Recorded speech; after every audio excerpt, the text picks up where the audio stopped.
Hello guys, welcome to CP Sharma classes. आज का हमारा टॉपिक एंजाइम के बारे में है। एंजाइम के बारे में हम बहुत ही डिटेल से स्टडी करने वाले हैं। तो शुरू करते हैं हम। एंजाइम एंजाइम एक शब्द है, ये है क्या? तो एंजाइम वो कंपाउंड्स होते हैं जो लिविंग सेल्स में केमिकल रिएक्शंस होती है ना, उनको ये कंट्रोल्ड करते हैं, उनको डायरेक्शन देते हैं। ओके, तो उन्हें हम क्या कहते हैं? एंजाइम कहते हैं। यानी हमारी जो लिविंग सेल्स हैं उनके अंदर एंजाइम चीज पाई जाती है, कुछ ऐसी चीज पाई जाती है एंजाइम नाम की, जो हमारे शरीर में केमिकल रिएक्शंस होती है उनको नियंत्रित और निर्देशित करती है। तो उन्हें हम कहते हैं एंजाइम। ये तो होगी सिंपल सी बात कि एंजाइम क्या है, इसकी डेफिनेशन हम देखेंगे। तो पहले देखते हैं कि जो एंजाइम है वो शब्द बना कहाँ से है। ठीक है, जो एंजाइम शब्द है वो बना है इन और जाइम से। जो इन इन का मतलब होता है इन यानी अंदर, और जाइम का मतलब होता है ईस्ट का। ठीक है, तो आप अब देखिए कि जो एंजाइम शब्द था उसका सबसे पहले प्रयोग किसने किया था। यानी सबसे पहले हमारे को एंजाइम नाम बताने वाला जो साइंटिस्ट था वो कुहन था। कुहन नाम का एक साइंटिस्ट था, उन्होंने 1878 में ईस्ट का किण्वन किया था। जो ये ईस्ट है इसका फर्मेंटेशन किया, और इसके फर्मेंटेशन से हमें बताया कि जो एंजाइम है, जो कुछ इसमें रिएक्शन कर रहा है उसको कंट्रोल कर रहा है, वो एंजाइम है। तो यानी एंजाइम शब्द का सबसे पहले प्रयोग कोहेन ने किया था। ठीक है, अगर हम एंजाइम की एक सही डेफिनेशन देखें तो क्या होगी कि एंजाइम वे प्रोटीन यौगिक हैं जो सजीव कोशिकाओं में रासायनिक अभिक्रिया उत्प्रेरित करते हैं और स्वयं अपरिवर्तित रहते हैं। यानी रिएक्शन के बाद में हम देखें तो ये एंजाइम अपरिवर्तित रहते हैं, यानी एंजाइम में कोई चेंज नहीं होता है। इसी कारण जो एंजाइम होते हैं ना, उनको हम बायोकैटलिस्ट या बायोलॉजिकल मिडिल मैन कहते हैं। आप एक चीज़ देख रहे होंगे कि जो लिविंग सेल्स हैं उनमें तो जो केमिकल रिएक्शन होती है भाई, उनको तो क्या करता है? एंजाइम कंट्रोल करता है और निर्देशित करता है, यानी एंजाइम उनको करता है। ओके, अब आप देखिए कि जो लिविंग सेल्स हैं उनके अलावा भी कुछ मैटर है, उनमें भी केमिकल रिएक्शंस होती हैं। तो उनको कौन करता है? तो उनको हमारा कैटलिस्ट होता है ना, वो करता है। तो आप देखिए जो कैटलिस्ट है वो क्या है? ये नॉन प्रोटीन होते हैं नेचर में। ओके, अब जो एंजाइम है उनको हम बायो कैटलिस्ट बोलते हैं। यानी बायो कैटलिस्ट इसलिए बोलते हैं क्योंकि ये लिविंग सेल्स पर काम करते हैं, इस कारण इन्हें बायो कैटलिस्ट कहते हैं। अब आप बता रहे होंगे, सॉरी, एंजाइम और कैटलिस्ट में क्या क्या सिमिलरिटीज हैं आपको पता है? ये दोनों ही रासायनिक अभिक्रियाओं के अंत में अपरिवर्तित रहते हैं तथा दोनों बार बार प्रयुक्त होते हैं। ठीक, पहली बात, दोनों ही अत्यंत कम सांद्रता में प्रयुक्त होते हैं। दोनों ही जो रिवर्सिबल रिएक्शन होती है उसकी साम्यता को परिवर्तित नहीं करते हैं। ये तो होगी इसकी सिमिलरिटीज की बात। अब हम देखें कि जो आपका एंजाइम है और कैटलिस्ट है उनमें डिफरेंस क्या क्या है। तो ये डिफरेंस की टेबल आपके सामने है कि जो एंजाइम होते हैं वो प्रोटीन नेचर के होते हैं, जबकि जो कैटलिस्ट होते हैं ना वो प्रोटीन नेचर के नहीं होते, यानी नॉन प्रोटीन होते हैं। ठीक है, अब एक बात बोलूं कि जो एंजाइम है ना वो किसी स्पेसिफिक सबस्ट्रेट होता है ना उस पर रिएक्शन करेगा। ठीक है, तो यानी जो एंजाइम हो गया वो मोर स्पेसिफिक हो जाता है। यानी कैटलिस्ट की जो इसकी रिएक्शन होती है ना वो सभी में कर सकता है। ये मतलब बहुत दो तीन के साथ रिएक्शन कर जाए तो इसको हम कैटलिस्ट को बोल सकते हैं लेस स्पेसिफिक। ओके, अब आप देखिए जो एंजाइम होता है उसमें एक एक्टिव साइट होती है। ठीक है, वहां से ही जो एंजाइम है वो रिएक्शन शुरू करता है, वहां पे ही आपका सबस्ट्रेट जुड़ता है। जबकि कैटलिस्ट में ऐसा कुछ नहीं होता, कैटलिस्ट का सारा ही भाग होता है ना वो एंजाइम के लिए होता है। ठीक है, अब आप देखेंगे जो एंजाइम है वो लिविंग सेल्स में हो रहा है, जबकि कैटलिस्ट किन में मिलता है? आपको मिलेगा नॉन लिविंग थिंग्स में। ओके गाइस, ये हुआ आपका एंजाइम और कैटलिस्ट में डिफरेंस। अब हम कुछ टर्म्स देख लेते हैं एंजाइम के बारे में। एंजाइम को हम दो भागों में बांट सकते हैं। भाई एंजाइम हमारी लिविंग सेल्स से कहाँ से निकल रहा है और निकल के कहाँ पे रिएक्ट करता है, वो उस आधार पर एंजाइम को दो भागों में बांट सकते हैं। पहला हो गया आपका एंडो एंजाइम, दूसरा हो गया एक्सो एंजाइम। ठीक है, अब एंडो एंजाइम उस एंजाइम को कहेंगे जो एंजाइम जिन सेल्स से संश्लेषित होता है ना, जहां पे बनता है और वहीं पे कार्य करेगा, तो वो आपका एंडो एंजाइम कहलाएगा। यानी जैसे आपका लाइसोसोम, लाइसोसोम की जो थैली होती है उसमें एंजाइम वहीं पे बनते हैं और वहीं पे कार्य करते हैं, तो उनको हम एंडो एंजाइम्स कह सकते हैं। ओके गाइस, अब आप देखिए एक्सो एंजाइम।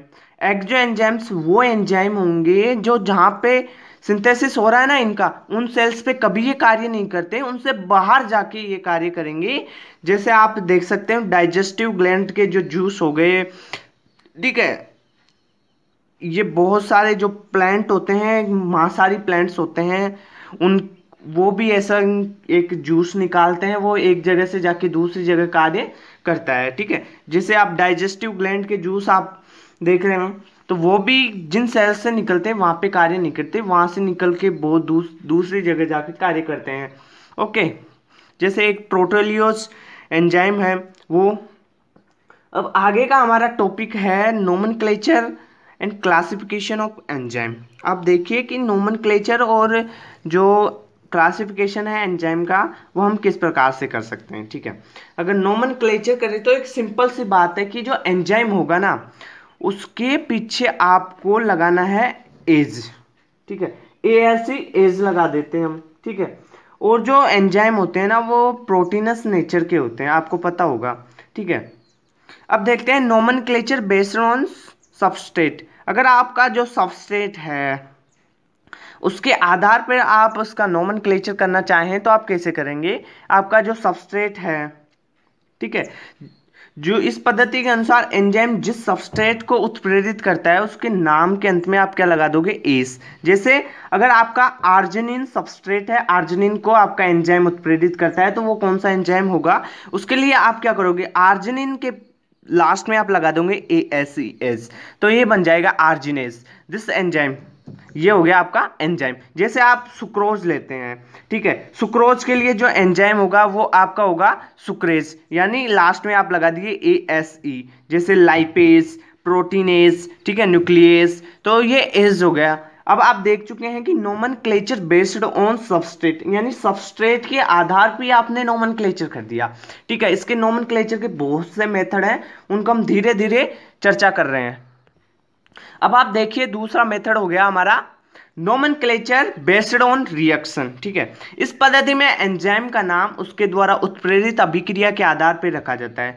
जैसे आप कैसे रख सकते हो, जैसे कोई रिएक्शन है, ऑक्सीडेशन वाली रिएक्शन हो रही है आपके पास, तो ऑक्सीडेशन वाली रिएक्शन हो रही है तो आप वहां पे क्या लिखोगे, ऑक्सीडेशन के लिए आप क्या लिखोगे, ऑक्सीडेज। जैसे हाइड्रोलाइसिस हो रही है तो आप क्या लिखोगे, हाइड्रोलेज। यानी लास्ट में आपको क्या लगाना है, ASE, राइट, आपको लास्ट में ASE लगाना है। जैसे आप ऑक्सीडेशन के ASE लगा दिया, यहाँ पे हाइड्रोलाइसिस के ASE लगा दिया। ठीक है, डिहाइड्रोजिनेशन हो रहा है तो डिहाइड्रोजिनेज हो गया, कार्बोक्सिलेज हो गया, कार्बोक्सिलेशन हो रहा है तो कार्बोक्सिलेज हो गया। ओके गाइस, ऐसे आप एज लगा सकते हैं। ठीक है, अब हम देखते हैं तीसरा जो हमारा मेथड है nomenclature based on substrate and type of reaction.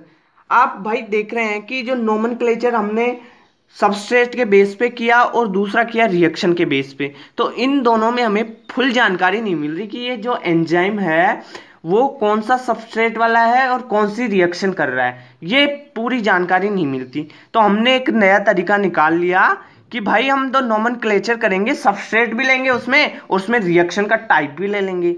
तो इस आधार में क्या करते हैं, हमें इसमें क्रियाधार और उत्प्रेरित अभिक्रिया का प्रकार दोनों की पूरी जानकारी मिल जाती है हमें, यानी सबस्ट्रेट की जानकारी मिलती है और टाइप ऑफ रिएक्शन की जानकारी मिलती है। जैसे आप देखिए एक एग्जांपल आपके सामने है, सक्सिनिक एसिड डिहाइड्रोजिनेज। यानी यहाँ पे क्या है, आपके पास जो सक्सिनिक एसिड है ये आपका सबस्ट्रेट है, और जो डिहाइड्रोजिनेज है यहाँ पे क्या हो रहा है कि जो सक्सिनिक एसिड है उसका डिहाइड्रोजिनेशन हो रहा है, यानी ये आपकी टाइप ऑफ रिएक्शन हो गई। ये हो गया सबस्ट्रेट आपका, ये टाइप ऑफ रिएक्शन हो गई। तो इससे हमें जानकारी मिल रही है भाई, सबस्ट्रेट के बारे में भी मिली और टाइप ऑफ रिएक्शन के बारे में भी। तो इस प्रकार से हम कुछ का नोमेनक्लेचर कर सकते हैं, कुछ एंजाइम का। जैसे आप दूसरा एग्जाम्पल देख सकते हैं। ठीक है, अब आप देखिए आगे का जो मेथड है बहुत ही मोस्ट मेथड है मॉडर्न नोमेनक्लेचर एंड क्लासिफिकेशन। ठीक है, हम देख रहे हैं बहुत ही इंपॉर्टेंट मेथड है हमारा मॉडर्न मेथड। ठीक है, इसमें क्या होता है कि जो एक आईयूबी यानी इंटरनेशनल यूनियन ऑफ बायोकेमिस्ट्री है, उसके निर्देशन में कमीशन ऑफ एंजाइमोलॉजी ने एंजाइम के नामकरण तथा वर्गीकरण की सिस्टमेटिक नोमेनक्लेचर की सिफारिश की। और जो ये मॉडर्न नोमेनक्लेचर है उसकी जो पॉइंट्स हैं, हमें क्या क्या करना है, क्या क्या होता है, वो पॉइंट्स ये हैं, हमने नीचे लिखे हैं ये पॉइंट्स। पहला पॉइंट है, इस प्रणाली के अनुसार सभी एंजाइम को 6 मेजर ग्रुप्स में बांटा गया है। यानी आपको जो 6 मेजर ग्रुप्स हैं, जैसे ऑक्सीडो रिडक्टेज आ गया आपका, ट्रांसफरेज, हाइड्रोलाइजेज, लाइजेज, ठीक है, आइसोमरेज, ठीक है, सिंथेसिस और लाइगेज वाला हो गया। ठीक है, इन भागों में बांटा गया इसको 6 मेजर ग्रुप्स में। प्रत्येक जो मेजर ग्रुप होगा वो सबस्ट्रेट में बटा हुआ होगा। आपको ध्यान रखना, मेजर ग्रुप में किस में बटा हुआ होता है, सबस्ट्रेट में। और सब क्लास सबस्ट्रेट नहीं, सब क्लासेस में बटा हुआ होगा। जो सब क्लासेस हैं वो होगी सब क्लासेस में बटी हुई होगी। आपको यहाँ पे मैं समझाऊं तो क्या है कि आपने जो मेजर क्लासेस ली थी, कितनी ली थी आपने, 6। उन 6 को आपने बांटा सब क्लासेस में, और सब क्लासेस को बांटा आपने सब क्लासेस में। ओके, ये हो गए 3 पॉइंट आपके। प्रत्येक एंजाइम को 4 अंकों की एक विशिष्ट कोड संख्या देते हैं, कोड नंबर देते हैं हम, जिसे हम कहते हैं ईसी कोड यानी एंजाइम कमीशन कहते हैं। ओके, जो कोड होगी वो हम 4 अंकों की कोड देते हैं, यानी 1 2 3 और 4 अंकों की कोड देते हैं, यानी 112 221 312। ओके, ऐसे 4 अंकों वाली कोड देते हैं। ओके, जो आपकी प्रथम संख्या होगी ना, फर्स्ट वाली होगी ना, जैसे ये फर्स्ट वाला ये कोड मान लो 1 है या 2 है, कुछ भी, मैंने डब्बे बनाई हैं, 4 वैसे लिखना पड़ेगा आपको। जैसे फर्स्ट वाला है, वो फर्स्ट वाला आपको क्या बताएगा, मेजर क्लास के बारे में, यानी 6 मेजर क्लासेस थी आपकी, उनमें से कौन सी मेजर क्लास है वो फर्स्ट वाला बताएगा। ठीक है, अगर आप सेकंड वाला लो ये, तो सेकंड वाले के लिए क्या बताएगा, वो आपको सब क्लास के बारे में बताएगा। यानी हमने बांटा था जो मेजर क्लासेस है ना, उनको हमने सब क्लासेस में बांटा था। जो तीसरा कोड होगा वो क्या बताएगा आपको, तीसरी जो संख्या होगी वो बताएगी सब क्लासेस के बारे में। ठीक है, तीसरा हो गया आपका मेजर क्लास, मेजर के बाद में सब क्लास आ गया, सब क्लास के बाद में सब क्लासेस आ गया। ठीक है, अब आपका चौथा रहा चतुर्थ संख्या, वो आपको बताएगी स्पेसिफिक नेम ऑफ एंजाइम, जो एंजाइम का स्पेसिफिक नेम है वो बताएगी। ठीक है, एंजाइम के नाम से पहले क्रियाधार का नाम और बाद में उत्प्रेरित अभिक्रिया का प्रकार हम लिख सकते हैं। अब आपको यहाँ पे मैं समझा देता हूँ। ठीक है, ये एग्जांपल ले लिया हमने एक, ये इसी कोड का मतलब क्या होता है आपको पता होगा ना, इसी कोड का मतलब होता है एंजाइम कमीशन। ठीक है, एक कोड 4 नंबर का कोड दिया गया था प्रत्येक एंजाइम को। ठीक है, उसे हम इसी कोड कहते हैं, यानी एंजाइम कमीशन कहते हैं। ओके गाइस, आ रहा है समझ में? तो आपने 111 4 बार ले लिया, यानी एक एंजाइम कोड ले लिया। और ये एंजाइम जो कोड है वो किसके लिए, एल्कोहल NAD ऑक्सीडाइरेक्टेज जो एंजाइम है आपका, उसे आप रूट नेम में क्या बोलते हो, एल्कोहल डिहाइड्रोजिनेज, उसके लिए है ये। ठीक है, कौन से एंजाइम के लिए वो बाद में देखेंगे हम, पहले देख लेते हैं कि जो ये 1 है ये किसके लिए, ये 1 किसके लिए, ये 1 किसके लिए, ये 1 किसके लिए। तो मैंने आपको बताया था कि जो पहली संख्या होगी वो होगी आपकी मेजर क्लास के लिए, राइट, पहली संख्या मेजर क्लास के लिए। दूसरी जो संख्या होगी वो आपकी सब क्लास के लिए। ठीक है, जो तीसरी संख्या होगी वो सब क्लास के लिए, और जो चौथी संख्या होगी वो स्पेसिफिक नेम ऑफ एंजाइम होगी। ठीक है, तो आप ये ध्यान रखो कि जो नंबर फर्स्ट है ना, पहला नंबर 1, जो 1 नंबर लेते हैं ना, 1 नंबर वाली मेजर क्लास होती है आपकी ऑक्सीडो रिडक्टेज। ठीक है, 2 नंबर वाली आपकी ट्रांसफरेज, 3 नंबर वाली हाइड्रो जो लेज होता है उसके लिए। ठीक है, ऐसे होती है। तो फर्स्ट के लिए हम जो फर्स्ट वाला मेजर क्लास कौन सी होगी, 1 नंबर वाली, 1 नंबर वाली मेजर क्लास ऑक्सीडो रिडक्टेज। ठीक है, ये हो गया। अब आपकी जो सब क्लास है वो 1 नंबर पे कौन सी सब क्लास आती है, 1 नंबर पे आपका एल्कोहलिक ग्रुप वाली सब क्लास आती है। ठीक है, 1 नंबर पे एल्कोहलिक ग्रुप वाली, 2 नंबर पे अलग आएगी, 3 पे अलग आएगी। ठीक है, और तीसरे वाले पे जो 1 नंबर है उस वो किसके लिए आता है, वो आता है आपका NAD जो ग्राही के रूप में यूज होता है ना, उसके लिए आता है, ग्राही के रूप में NAD का यूज होता है, उसके लिए आता है। ठीक है, अब जो लास्ट का A1 है वो किस स्पेसिफिक नाम, कौन से एंजाइम का नाम है, ये आपको एंजाइम की अनुक्रम संख्या बताता है कि जो 1 नंबर वाला एंजाइम है, ठीक है, 2 नंबर वाला होगा या 3 नंबर वाला होगा, ठीक है। अगर हम इसका जो ट्रेवल नाम देखना चाहें, जो इसी 111 के लिए आप क्या लिखोगे, अगर इसका नाम देना चाहो तो हम लिखेंगे एल्कोहल डिहाइड्रोजिनेज। जो रूट नाम होता है वो होता है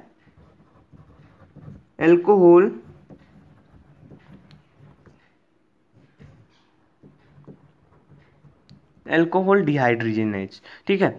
अगर इसका जो सिस्टमेटिक नेम लिखे हम तो वो होगा एल्कोहल, ठीक है, एल्कोहल NAD, ठीक है, oxy reductase, okay, alcohol NAD oxy reductase enzyme हो गया।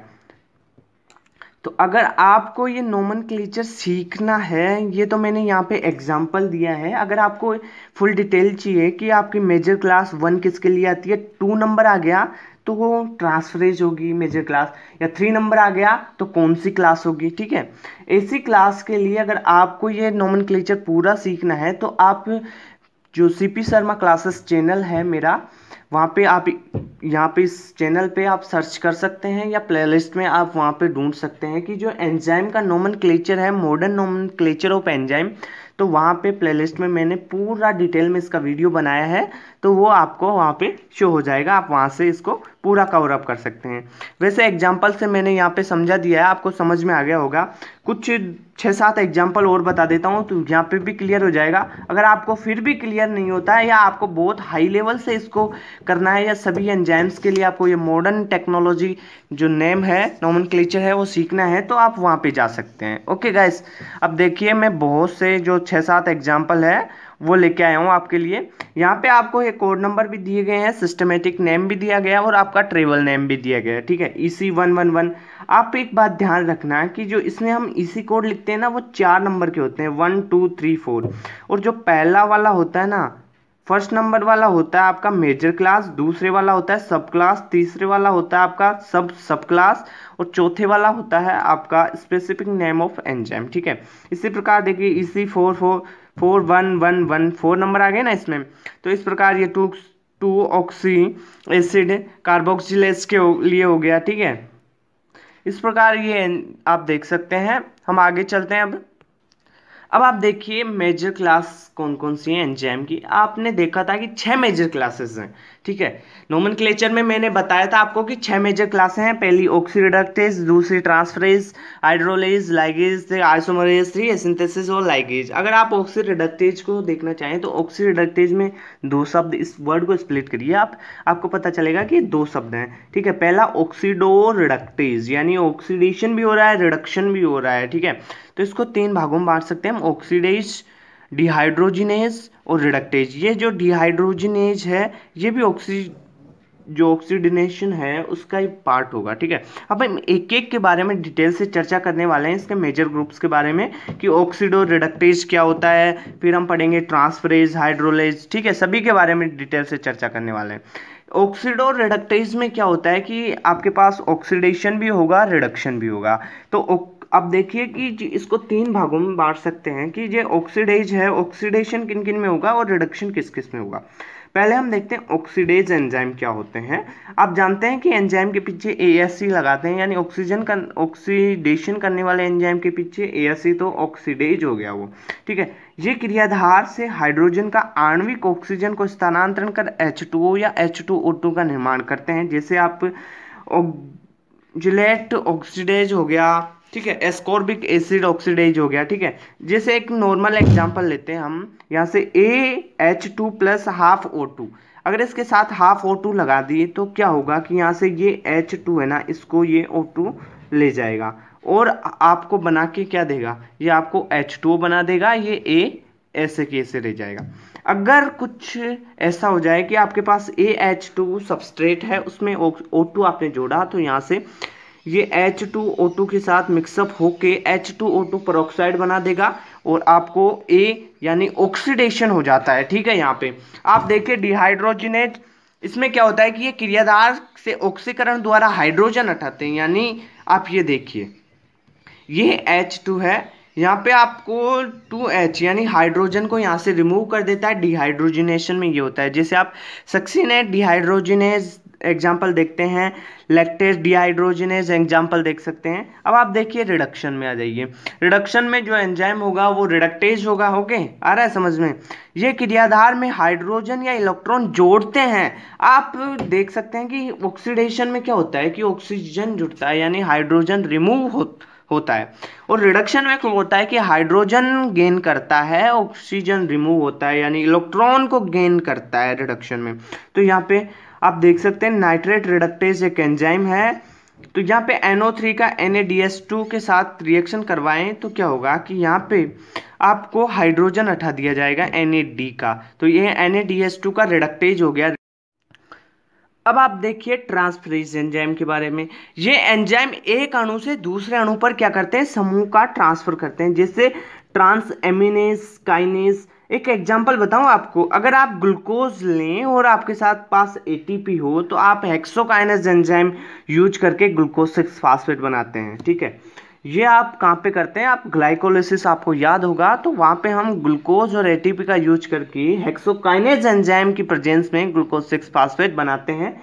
ATP से हमें ADP मिल जाता है। ओके, अब देखिए दूसरा आपके ग्लूटामिक एसिड है और ऑक्जेलो एसिटिक एसिड है। अगर आप ट्रांस एमिनेज करवाते हैं यानी ट्रांस एमिनेशन करवाते हैं, बहुत इंपॉर्टेंट है एग्जांपल, पहले इसके बारे में डिटेल से चर्चा कर चुका हूं मैं प्लेलिस्ट में, आप वहां पे जाके चेक इन कर सकते हैं। ओके, अगर आप ग्लूटामिक एसिड और ऑक्जेलो एसिटिक एसिड का ट्रांस एमिनेज करवाएं यानी ट्रांस एमिनेज एंजाइम की प्रेजेंस में ट्रांस एमिनेशन करवाएं तो आपको अल्फा कीटो ग्लूटेरिक एसिड और एस्पार्टिक एसिड मिलता है। ओके गाइस, अगर आप हाइड्रोलेज एंजाइम की बात करें तो ये एंजाइम विभिन्न प्रकार के बंधों को जल द्वारा तोड़ते हैं, यानी आप हाइड्रोलाइसिस देखिए। हाइड्रो का मतलब कुछ वाटर से मिला जुला हो रहा है ना, तो इस प्रकार ये पदार्थों का क्या करते हैं, हाइड्रोलाइसिस यानी जल अपघटन करवाते हैं। ठीक है, जैसे आप देखिए C12H22O11। ठीक है, ये ले लें हम, शुगर ले लें, तो इसमें क्या होगा कि ये ग्लूकोज और फ्रक्टोज 2 यूनिट में तोड़ेगा सुक्रोज को, और सुक्रेज एंजाइम के प्रेजेंस में तोड़ेगा। ठीक है, एंजाइम कौन सा होगा, सुक्रेज। जो हाइड्रोलेज एंजाइम होते हैं कार्बोक्सीहाइड्रेज, ठीक है, एस्ट्रेज, प्रोटीएज, ये एंजाइम्स हैं, हाइड्रोलेज एंजाइम्स होंगे। अगर हम लाइसेज एंजाइम के बारे में देखें तो ये एंजाइम विभिन्न प्रकार के बंधों को सीधे यानी बिना जल के तोड़ते हैं। ठीक है, जैसे फ्यूमरेज, कार्बोक्सिलेज, एल्डोलेज। अब आप देखिए फ्रक्टोज 1,6 डाइफॉस्फेट का अगर एल्डोलेज एंजाइम डालें तो डाइहाइड्रोक्सी एसीटोन फास्फेट मिलता है प्लस PgAl मिलता है। ये भी आपको ग्लाइकोलाइसिस की जो प्रोसेस है उसमें मिलेगा, आप वहां पे जाके चेक इन कर सकते हैं। ओके गाइस, आ रहा है समझ में? इतना 4 नंबर तक के एंजाइम्स आ चुके हैं आपके समझ में। अब हम आगे चलते हैं। आगे का एंजाइम हमारा आइसोमरेज में। आइसोमरेज एंजाइम, इसकी जो वर्ड है इससे हमें क्या पता है चलता है कि ये आइसोमराइजेशन करता है। ठीक है, यानी समावयवीकरण करता है किसी ना किसी चीज का। तो ठीक है, तो ये क्या करता है कि आइसोमराइजेशन करता है यानी आइसोमेरिक चेंजेस करता है। ठीक है, अब जैसे एग्जांपल आइसोमरेज, एपीमरेज, ठीक है, ये हो गए। अब अगर हम ग्लूकोज 6 फास्फेट ले लें और फास्फोएक्सो आइसोमरेज एंजाइम डालें तो फ्रक्टोज 6 फास्फेट, ये भी ग्लाइकोलाइसिस में आ गया आपका। ठीक है, इसमें क्या होता है कि आपको आइसोमर बना देगा ये ग्लूकोज 6 फास्फेट का फ्रक्टोज 6 फास्फेट। आप जानते हैं कि ग्लूकोज और फ्रक्टोज में क्या अंतर है, कीटोनिक है और एक एल्डिहाइड ग्रुप है, तो ये क्या करता है कि आइसोमर बना देता है। ओके गाइस, अब देखिए आप सिंथेसिस और लाइगेज। लाइगेज एंजाइम है, क्या कार्य करेगा, जोड़ने का कार्य करता है। सिंथेसिस यानी संश्लेषण का कार्य कर देगा, सिंथेसिस। तो क्या होगा कि ये एंजाइम विभिन्न प्रकार के बंधों का संश्लेषण करते हैं, जैसे कार्बन के कार्बन बॉन्ड का या कार्बन नाइट्रोजन बॉन्ड का, कार्बन सल्फर बॉन्ड का या कार्बन ऑक्सीजन बॉन्ड का। तो इन बॉन्ड्स का ये क्या करते हैं, सिंथेसिस करते हैं, जैसे एस्पार्जिन सिंथेसिस, ठीक है, ग्लूटामिन सिंथेसिस, ये हो गए। अगर हम एस्पार्टिक एसिड ले लें और उसके साथ NH3 और ATP लें, अगर हम एंजाइम यूज करें एस्पार्जिन सिंथेसिस एंजाइम यूज करें तो ये क्या करेगा कि एस्पार्जिन प्लस हमारे को देगा ADP का ये कन्वर्ट करता है ADP में और इनऑर्गेनिक फास्फेट हमें मिलता है साथ में। अगर ग्लूटामिक एसिड को अगर एस्पार्जिन सिंथेटेज नहीं आएगा, यहाँ पे ग्लूटामिन सिंथेटेज आएगा।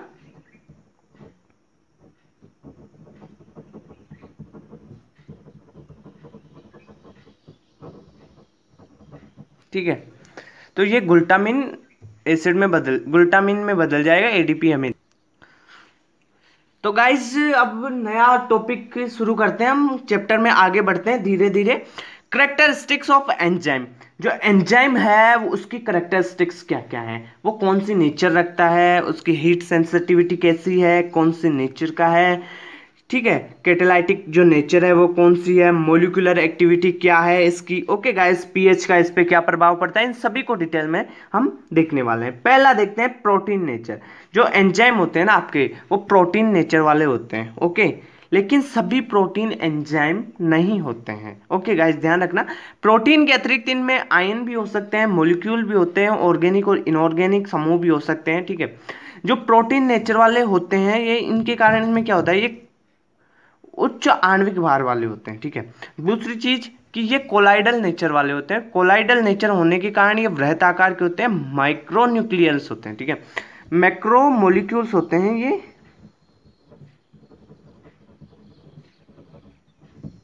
मैक्रोमोलिक्यूल्स होते हैं और कोलाइडी प्रकृति के होते हैं, ठीक है। हीट सेंसिटिविटी की बात करें तो ये हीट के प्रति सेंसिटिव होते हैं और 0 डिग्री सेल्सियस पर ये इनएक्टिव होते हैं। अगर हम 25 डिग्री से 35 डिग्री सेल्सियस इसकी हीट ले लें तो ये ऑप्टिमम एक्टिव होते हैं, यानी यहाँ पे सबसे ज़्यादा एक्टिव रहेंगे, ये यहाँ पे सबसे ज़्यादा कार्य करते हैं, ओके। अगर 60 डिग्री से 65 डिग्री या इससे अबोव टेम्परेचर ले लें तो ये क्या डीनेचर हो जाते हैं, यानी ये खत्म हो जाते हैं, वहां पे कार्य करना बंद कर देते हैं, यानी डीनेचर हो जाएंगे ये, ठीक है। डीनेचुरेशन के बारे में मैं इस वीडियो के सबसे लास्ट में बताने वाला हूं, तो आप को यहाँ पे बताने की जरूरत नहीं है। ये समझ लो कि डीनेचुरेशन का मतलब है कि एंजाइम यहाँ पे कार्य नहीं कर रहा, वो खत्म हो गया, ठीक है।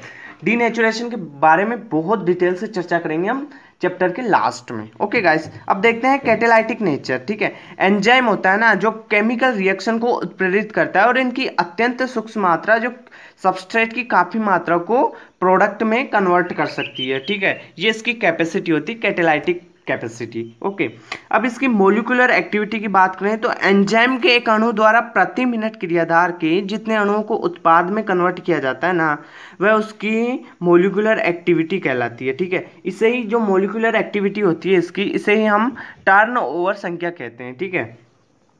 किसी एंजाइम की टर्न और नंबर उसकी उत्प्रेरण क्षमता की माप होती है, ओके गाइस, ध्यान रखना है आपको। जैसे कार्बोनिक एनहाइड्रेज की जो टर्न और नंबर होती है ना, वो 36 मिलियन होती है, ओके। ध्यान रखना, कार्बोनिक एनहाइड्रेज की जो टर्न ओवर संख्या होती है वो कितनी होती है, 36 मिलियन। अगर हम बात करें कैटालेज की तो वो 5 मिलियन हो गया, सुक्रेज की 5 मिलियन, अगर लाइसोजाइम की करें तो 50 ही होती है, ओके। अब देखिए, मिलीग्राम एंजाइम द्वारा प्रति मिनट क्रियाधार के म्यू मोल को उत्पाद में परिवर्तित करने की क्षमता इसकी विशिष्ट क्रियाशीलता कहलाती है। आप यहाँ से विशिष्ट क्रियाशीलता की डेफिनेशन देख सकते हैं, ओके गाइस। जो आपका एंजाइम होता है ना, वो केमिकल रिएक्शन की गति को बढ़ाते हैं तथा अभिक्रिया से अप्रभावित रहते हैं। इसके अतिरिक्त साम्यावस्था को प्रभावित नहीं करते हैं, ओके गाइस, आ रहा है समझ में। यानी ये केमिकल रिएक्शन की गति को बढ़ाते हैं। गति को कैसे बढ़ाएंगे, ये क्या है कि सक्रियण ऊर्जा को कम कर देते हैं, ठीक है।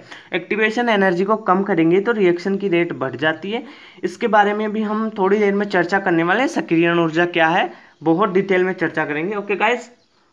अब हम देखते हैं इसकी रिवर्सिबिलिटी के बारे में। एंजाइम द्वारा उत्प्रेरित अभिक्रियाएं उत्क्रमणीय होती है, रिवर्सिबल होती है। अभिक्रिया की दिशा अभिकारकों की उपलब्धता, उत्पादों का उपभोग और ऊर्जा की उपलब्धता तथा पीएच इन पे डिपेंड करती है, ठीक है।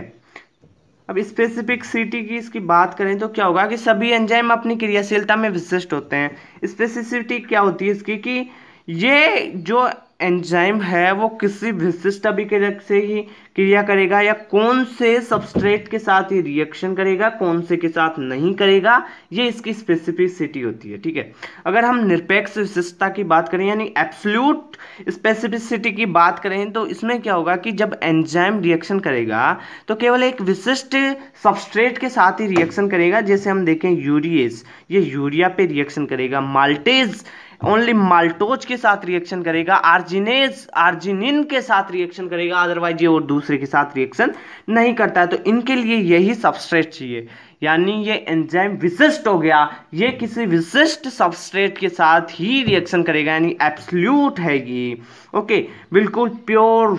ओके, अब देखिए बॉन्ड स्पेसिफिसिटी की बात करें तो कुछ एंजाइम अभिकारक के केवल एक विशिष्ट बॉन्ड के प्रति होते हैं, जैसे आप देखिए राइबोन्यूक्लियस जी, ठीक है, आरएनए के जो पिरामिडीन के 3' सिरे पर फास्फोडाइस्टर बंद होता है ना, उसको राइबोन्यूक्लियस ए अपघटित करता है, यानी ये एक बॉन्ड स्पेसिफिक हो गया। अगर ग्रुप स्पेसिफिक की बात करें तो क्या होगा, कुछ एंजाइम समान क्रियाधारों के समूह पर क्रियाशील होते हैं, जैसे अल्कोहल डिहाइड्रोजिनेज, विभिन्न जो अल्कोहल होते हैं ना बहुत सारे, उन सभी पे रिएक्शन करेगा। जैसे हेक्सोकाइनेज है, वो हेक्सोज शुगर पे रिएक्शन करता है, ठीक है। तो ये क्या होगा कि एक एक्सो शुगर हो गया, एक ग्रुप हो गया भाई, एक्सो शुगर बहुत सारी है, ठीक है ना, उन सभी पे रिएक्शन करेगा, ग्लूकोज फ्रक्टोज सब पे रिएक्शन करता है, ठीक है, ये ग्रुप पे रिएक्शन करता है। अब देखिए स्टेरियो स्पेसिफिसिटी की बात करें तो कुछ एंजाइम ऐसे होते हैं जो इसकी ऑप्टिकल जो त्रिविम समावयवी होते हैं ना, उनके लिए क्रियाशील होते हैं। जैसे आप देखिए एल अमीनो ऑक्सीडेज एंजाइम होगा ना, वो एल अमीनो एसिड पे रिएक्शन करेगा। अगर आपके पास डी अमीनो ऑक्सीडेज एंजाइम है तो वो आपका डी अमीनो एसिड पे रिएक्शन करता है। तो ये स्पेसिफिक की बात हो गई कि कुछ होते हैं आपके एब्सोल्यूट स्पेसिफिक, कुछ होते हैं बॉन्ड स्पेसिफिक, कुछ होते हैं ग्रुप स्पेसिफिक, कुछ स्टीरियो स्पेसिफिक होते हैं। तो आप इनके नाम से पता चला सकते हैं कि एब्सोल्यूट वाला एब्सोल्यूट होगा, बॉन्ड वाला किसी बॉन्ड के प्रति स्पेसिफिक होगा, ग्रुप वाला किसी ग्रुप विशेष के प्रति स्पेसिफिक होगा, ठीक है। स्टीरियो वाला स्टीरियो पोजीशन है उसकी, जो त्रिविम में कौन सी स्थिति है, उसके एल है या डी है, उस प्लस है या माइनस, उसके प्रति स्पेसिफिक होता है। ओके गाइस, आ रहा है समझ में? आगे बढ़े गाइस? तो ठीक है, आगे चलते हैं। अब हम बात कर लेते हैं अब इसकी पीएच की। जो विशिष्ट एंजाइम होते हैं, विशिष्ट पीएच परास के पूर्ण क्रियाशीलता प्रदर्शित करता है। इस परास के बाहर एंजाइम की क्रियाशीलता कम हो जाती है, यानी एक विशिष्ट परास पे ये रिएक्शन करेगा। जैसे आप देखिए पेप्सिन एंजाइम को अगर आप pH 7 दे दो तो वो वहाँ पे रिएक्ट नहीं करता है, इसके लिए 1.5 के लगभग वाली pH चाहिए। जैसे आपके पास ट्रिप्सिन है, इसके लिए आपको 8 के लगभग की pH चाहिए। अगर इसको आप 5 pH पे एसिडिक मीडियम में रिएक्शन कराओगे ट्रिप्सिन को, तो भाई ये एंजाइम रिएक्शन नहीं करेगा। तो यानी ये pH स्पेसिफिक होते हैं एंजाइम, जैसे पेप्सिन हो गया। कुछ एंजाइम जैसे यूरिएज है, इस पे pH का इफेक्ट नहीं पड़ता है, पर ये भी लगभग कुछ थोड़ी सी एसिडिक मीडियम में ही रिएक्शन करेगा। अब हम देखते हैं एक्टिवेशन क्या होते हैं। कुछ एंजाइम के साथ प्रिकॉर्सर होते हैं जो एंजाइम को एक्टिव बनाते हैं, यानी एंजाइम के साथ मिलकर उसको एक्टिव एंजाइम बनाएंगे। कुछ प्रिकॉर्सर ऐसे होते हैं, ठीक है। कुछ तो एंजाइम को एक्टिव करते हैं और कुछ एंजाइम की जो रिएक्शन होती है ना भाई, उसको रोक देते हैं। तो जो रोकते हैं ना उनको इनहिबिटर कहते हैं, ठीक है। और जो हमारी बुक है यानी बीएससी या नीट में हम लगभग 2 ही प्रकार के इनहिबिटर पढ़ते हैं। पहला कम्पिटेटिव और दूसरा होता है नॉन कम्पिटेटिव, ठीक है। पहला कम्पिटेटिव, दूसरा नॉन कम्पिटेटिव। जो कम्पिटेटिव है उसे रिवर्सिबल कहते हैं, नॉन कम्पिटेटिव को कह देंगे नॉन रिवर्सिबल, ठीक है। अब हम देखते हैं कम्पिटेटिव जो इनहिबिटर है वो क्या है। कम्पिटेटिव, आप यहाँ पे देखिए कम्पिटेटिव, इसकी संरचना अभिकारक से मिलती जुलती होती है। आपके पास एक अभिकारक है, एक सबस्ट्रेट है, ये आपके पास एंजाइम है, देखिए ये आपके पास एंजाइम है, ये आपके पास एक सबस्ट्रेट है। ओके गाइस, आ रहा है समझ में? ये आपका सबस्ट्रेट है। तो ये कम्पिटेटिव जो रिवर्सिबल इनहिबिटर होंगे वो कैसे होते हैं, कुछ ऐसे स्ट्रक्चर ये होंगे, यानी जो आपका सबस्ट्रेट है उसके जैसे ही आपके पास ये कुछ संरचना बनाएंगे और ये क्या करेगा कि यहाँ पे जाके फिट हो जाएगा। ये यहाँ पे जाके फिट हो जाएगा तो आपका जो सबस्ट्रेट है वो यहाँ पे जुड़ नहीं सकता, तो ये जुड़ नहीं सकता तो ये इनहिबिटर का कार्य करेगा। ओके, यानी जो कम्पिटेटिव इनहिबिटर होते हैं वो संरचना में सबस्ट्रेट के मिलती जुलती जैसे स्ट्रक्चर बनाते हैं। जैसे आप देखिए सक्सिनिक डिहाइड्रोजिनेज के लिए मेलोनेट है ना, इनहिबिटर का कार्य करेगा। अब आप देख चुके हैं पहले मेरे वीडियोस में कि सक्सिनिक एसिड और मेलोनिक एसिड है ना, जो मेलोनेट और सक्सीनेट है उनकी जो स्ट्रक्चर है वो लगभग एक जैसी होती है, यानी CH2 चेन का ही फर्क पड़ेगा, वरना स्ट्रक्चर एक जैसी होती है। ओके गाइस, अब हम देखते हैं non competitive reversible non reversible inhibitors के बारे में। ये सक्रिय स्थल पर संलग्न नहीं होते, अपितु एंजाइम की संरचना या सक्रिय स्थल के विन्यास में परिवर्तन कर देते हैं, तो एंजाइम की क्रियाशीलता बाधित होती है। ये क्या करते हैं कि जो विन्यास होता है ना उसका, ये संरचना, उसकी एंजाइम की संरचना और सक्रिय स्थल के विन्यास में ही परिवर्तन कर देते हैं, जिससे एंजाइम की क्रियाशीलता कम हो जाती है, यानी बाधित हो जाती है। इसके एग्जाम्पल हो गए भारी धातुएं जैसे लेड, मरकरी, ठीक है, CO हो गया आपके पास, H2S हो गया, ये और साइनाइड हो गया, ये सब नॉन कम्पिटिटिव इनहिबिटर्स हैं। अब हम देख रहे हैं स्ट्रक्चर ऑफ एंजाइम।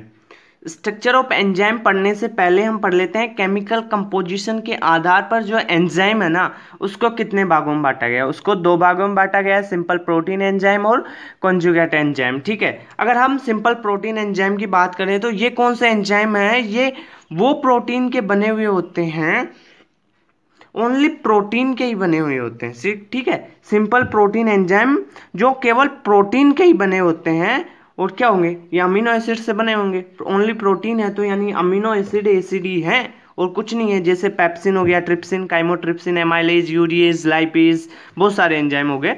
अगर हम कॉन्जुगेट एंजाइम की बात करें तो ये क्या हो गए कि ये प्रोटीन भी होते हैं जबकि नॉन प्रोटीन भाग भी इनमें पाया जाता है। यानी कॉन्जुगेटेड एंजाइम होंगे उनमें क्या होगा कि प्रोटीन का भाग भी होगा और कुछ नॉन प्रोटीन भाग भी होगा। ठीक है, उसको हम कॉन्जुगेटेड एंजाइम कहते हैं। आ रहा है गाइस समझ में, यानी कॉन्जुगेटेड एंजाइम वो एंजाइम है उनमें प्रोटीन भी होगी और नॉन प्रोटीन पार्ट भी होगा, उनको हम कॉन्जुगेटेड एंजाइम कहते हैं। अब आप देखिए जो कॉन्जुगेटेड एंजाइम है उनमें जो प्रोटीन भाग होता है ना उसको हम एपो एंजाइम कहते हैं, और जो नॉन प्रोटीन भाग होता है उसे हम कोफैक्टर कहते हैं। ओके गाइस, आ रहा है समझ में, यानी प्रोटीन वाला भाग है उसे हम एपो एंजाइम कह रहे हैं और नॉन प्रोटीन वाला भाग है उसे कोफैक्टर कह रहे हैं। अगर हम एपो एंजाइम और कोफैक्टर को दोनों को मिक्सअप कर दें यानी जोड़ दें तो क्या होगा कि हमारे पास एक संपूर्ण एंजाइम बन जाता है, और पूरे एंजाइम को हम होलो एंजाइम कहते हैं। ओके गाइज, ये नीट 2018 का क्वेश्चन है, बहुत ही सिंपल क्वेश्चन था। उसमें पूछा था कि होलो एंजाइम क्या है, एपो एंजाइम प्लस कोफैक्टर, यानी पूरा जो एंजाइम बना वही होलो एंजाइम है। ओके गाइज, ध्यान रखना इस बात का। अब हम आगे चलते हैं। एपो एंजाइम तथा जो कोफैक्टर सहकारक है स्वतंत्र रूप से एंजाइम क्रिया नहीं कर सकते, अर्थात दोनों संयुक्त अवस्था में उत्प्रेरक का कार्य करते हैं। अगर हम एपो एंजाइम अकेले को ले लें तो ये नहीं रिएक्शन नहीं करेगा, कोफैक्टर भी अकेला रिएक्शन नहीं करेगा। अगर दोनों को मिक्सअप में ले लें यानी होलो एंजाइम ले लें तो वही रिएक्शन करेगा, यानी वही उत्प्रेरक का कैटलिस्ट एंजाइम का कार्य करता है। ठीक है, अगर हम देखें कोफैक्टर, एक कोफैक्टर क्या होता है, ठीक है, कोफैक्टर एक ऑर्गेनिक कंपाउंड होगा आपके पास, सॉरी कोफैक्टर तो वो पार्ट है नॉन प्रोटीन वाला। ओके गाइस, अब हम देखें कि जो कोफैक्टर है, ओके, उसको 2 भागों में बांट सकते हैं हम। ठीक है, कोफैक्टर को 2 भागों में बांट सकते हैं, कोएंजाइम और एक्टिवेटर्स। ठीक है, कोफैक्टर को कितने भागों में बांटा, 2 भागों में। एक होगा हमारे पास कोएंजाइम, दूसरा होगा एक्टिवेटर्स, यानी एक ऑर्गेनिक कंपाउंड का बना हुआ होगा, एक दूसरा होगा इनऑर्गेनिक कंपाउंड का। ठीक है, अब हम देखते हैं कोएंजाइम के बारे में। पहले एक एक के बारे में स्टडी करेंगे, बहुत डिटेल से स्टडी करने वाले हैं। पहले देख लेते हैं कोएंजाइम के बारे में। जब कोफैक्टर एक ऑर्गेनिक कंपाउंड होता है ना, कोफैक्टर अगर ऑर्गेनिक कंपाउंड होगा तो उसे हम कोएंजाइम कहते हैं। ठीक है, एपो एंजाइम के साथ ये कोएंजाइम एक ढीला बॉन्ड बनाता है। ओके गाइस, और आसानी से पृथक किया जा सकता है। ये जो कोएंजाइम है वो पूरे एंजाइम का 1% भाग बनाएगा, और जो कोएंजाइम होते हैं ना सामान्यतः विटामिन और विटामिन के जैसे कंपाउंड्स होते हैं, पर ध्यान रखना कि जो सभी विटामिन्स होते हैं ना वो कोएंजाइम्स नहीं होते हैं। तो आपको आ गया होगा समझ में कि कोएंजाइम क्या है। कोएंजाइम एक ऑर्गेनिक कंपाउंड होता है, ठीक है,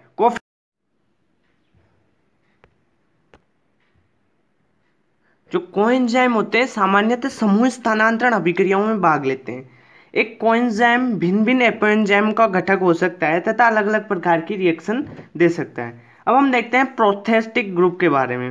प्रोस्थेटिक जो ग्रुप होता है वो क्या होता है, कुछ कोएंजाइम्स प्रोटीन भाग एपो एंजाइम से दृढ़ता से जुड़े होते हैं, यानी कुछ कोएंजाइम यानी जो प्रोटीन वाला भाग है वो एपो एंजाइम से दृढ़ता से जुड़ा हुआ रहता है। ठीक है, और इन्हें ही हम पृथक नहीं कर सकते, यानी बहुत दृढ़ता से जुड़ा हुआ होता है, इस कारण इन्हें हम प्रोस्थेटिक ग्रुप कहते हैं। ओके गाइस, यानी कुछ कोएंजाइम प्रोटीन भाग से जुड़े होते हैं। आप जानते हैं कि जो कोएंजाइम होते हैं वो अप्रोटीनी भाग होते हैं, ठीक है। नॉन प्रोटीनस जो वाला भाग होगा वो कोएंजाइम होगा, और वो जो कोएंजाइम है वो एपोएंजाइम के साथ दृढ़ता से जुड़कर हमारे को प्रोस्थेटिक ग्रुप देता है, ठीक है। For example FAD. कोएंजाइम के विपरीत प्रोस्थेटिक जो ग्रुप होता है एक एंजाइम का घटक होता है। कोएंजाइम और प्रोस्थेटिक ग्रुप अभिक्रियाओं में सक्रिय भाग लेते हैं तथा अभिक्रिया के दौरान इसमें रासायनिक परिवर्तन होता है और अगली अभिक्रिया में भाग लेने से पूर्व इसकी संरचना सामान्य हो जाती है, ठीक है।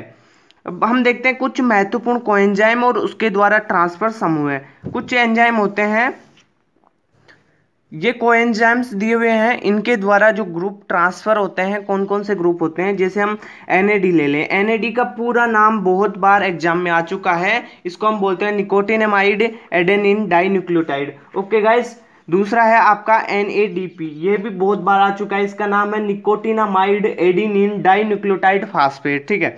ये क्या करते हैं कि हाइड्रोजन और इलेक्ट्रॉन को ट्रांसफर करते हैं। तो इन जो ये ग्रुप है ना हमारा, इस सभी को जैसे एनएडी, एनएडीपी, एफएमएन, ये फेल्विन मोनोन्यूक्लियोटाइड है, ठीक है, एफएडी, ठीक है, लिपोइक एसिड हो गया, ठीक है। इनको हम कहते हैं हाइड्रोजन ट्रांसफर संबंधित कोएंजाइम, यानी ये हाइड्रोजन और इलेक्ट्रॉन को ट्रांसफर कर रहे हैं, तो इनको हम क्या बोलेंगे, हाइड्रोजन स्थानांतरण संबंधित कोएंजाइम्स। तो गाइस इनको ध्यान से देखिए, ये वो एंजाइम हैं जो हाइड्रोजन और इलेक्ट्रॉन को ट्रांसफर करते हैं, ठीक है। उनको ध्यान से देखिए, एनएडी, एनएडीपी, एफएमएन, एफएडी। एफएडी क्या होता है, फेल्विन एडेनिन डाइन्यूक्लियोटाइड। ओके, ये हाइड्रोजन और इलेक्ट्रॉन का ट्रांसफर करता है। कुछ ऐसे कोएंजाइम होते हैं, ठीक है, जो ग्रुप का ट्रांसफर करते हैं, ठीक है। अगर आपको इनकी स्ट्रक्चर देखनी है तो मेरा जस्ट इससे एक वीडियो बनाया है मैंने, उसमें आपको सारे कोएंजाइम्स की स्ट्रक्चर, जो केमिकल स्ट्रक्चर होती है ना इनकी, वो सारे स्ट्रक्चर और इसके बारे में पूरी डिटेल से स्टडी की है हमने, तो आप प्लेलिस्ट में जाके चेक इन कर सकते हैं। ओके गाइस, अब आगे बढ़ते हैं। कुछ एंजाइम हैं जो ग्रुप का ट्रांसफर करते हैं, तो उनको देखते हैं।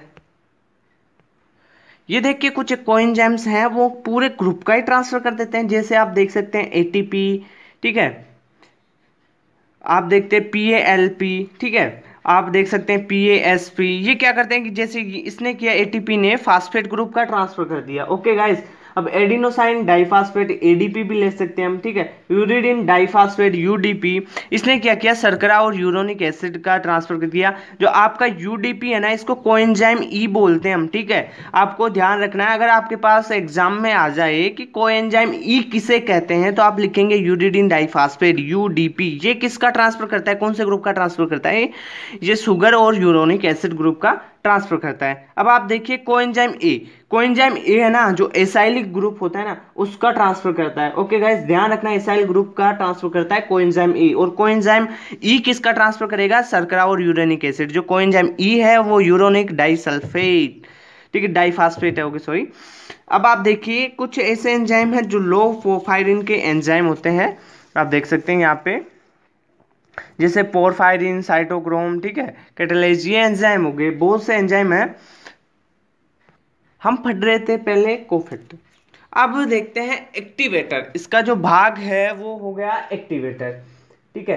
कोफैक्टर का एक भाग था आपके पास कोएंजाइम, दूसरा था एक्टिवेटर्स। तो एक्टिवेटर्स रियल में क्या होते हैं, ये एक इनऑर्गेनिक मैटर होता है, ठीक है। जब सहकारक इनऑर्गेनिक कंपाउंड होगा तो ये एक्टिवेटर कहलाएगा। एक्टिवेटर क्या करता है, किसी चीज को एक्टिव करता है, तो ये वही कार्य करते हैं एंजाइम को एक्टिव करने का, ठीक है। इनके कार्य देखें तो वो ऑक्सीडेशन और रिडक्शन की में क्या करते हैं, इलेक्ट्रॉन वाहक के रूप में कार्य कर सकते हैं, सबस्ट्रेट को एंजाइम से जोड़ने में मदद कर सकते हैं, एंड प्रोडक्ट को हटा भी सकते हैं। अगर आप देखिए कि एंड प्रोडक्ट को हम नहीं हटाएंगे तो वो क्या करेगा, इनहिबिटर का कार्य करेगा। अगर उसे हटाने वाला मिल जाए, कुछ ऐसी चीज मिल जाए कि उस जो हमारे पास एक प्रोडक्ट है वो बना है उसको हटाने वाला मिल जाए, उसको बाहर निकालने वाला मिल जाए, तो हम उसे क्या बोल सकते हैं? हम उसे बोल सकते हैं ये एक्टिवेटर है, यानी ये इसको रिमूव कर रहा है यहाँ से। ओके, इनहिबिटर को दूर रखने में, ठीक है, एपो एंजाइम का आवेश परिवर्तन। ओके, ये बहुत सी चीज़ें हैं ये एक्टिवेटर्स के बारे में। ये जो एक्टिवेटर्स होते हैं ये तत्व सामान्यतः ढीले बंधन वाले केटाइंस होते हैं। ओके गाइस, कुछ महत्वपूर्ण एंजाइम तथा उनके जो एक्टिवेटर्स एलिमेंट्स हैं वो हैं, जैसे आप Fe2+ और Fe3+ ले लें तो ये क्या कौन कौन से एंजाइम का एक्टिवेटर होगा? ये होगा साइटोक्रोम का, प्रोक्सीडेज का, कैटेलेज का, फेरेडोक्सिन का, नाइट्रोजिनेज का।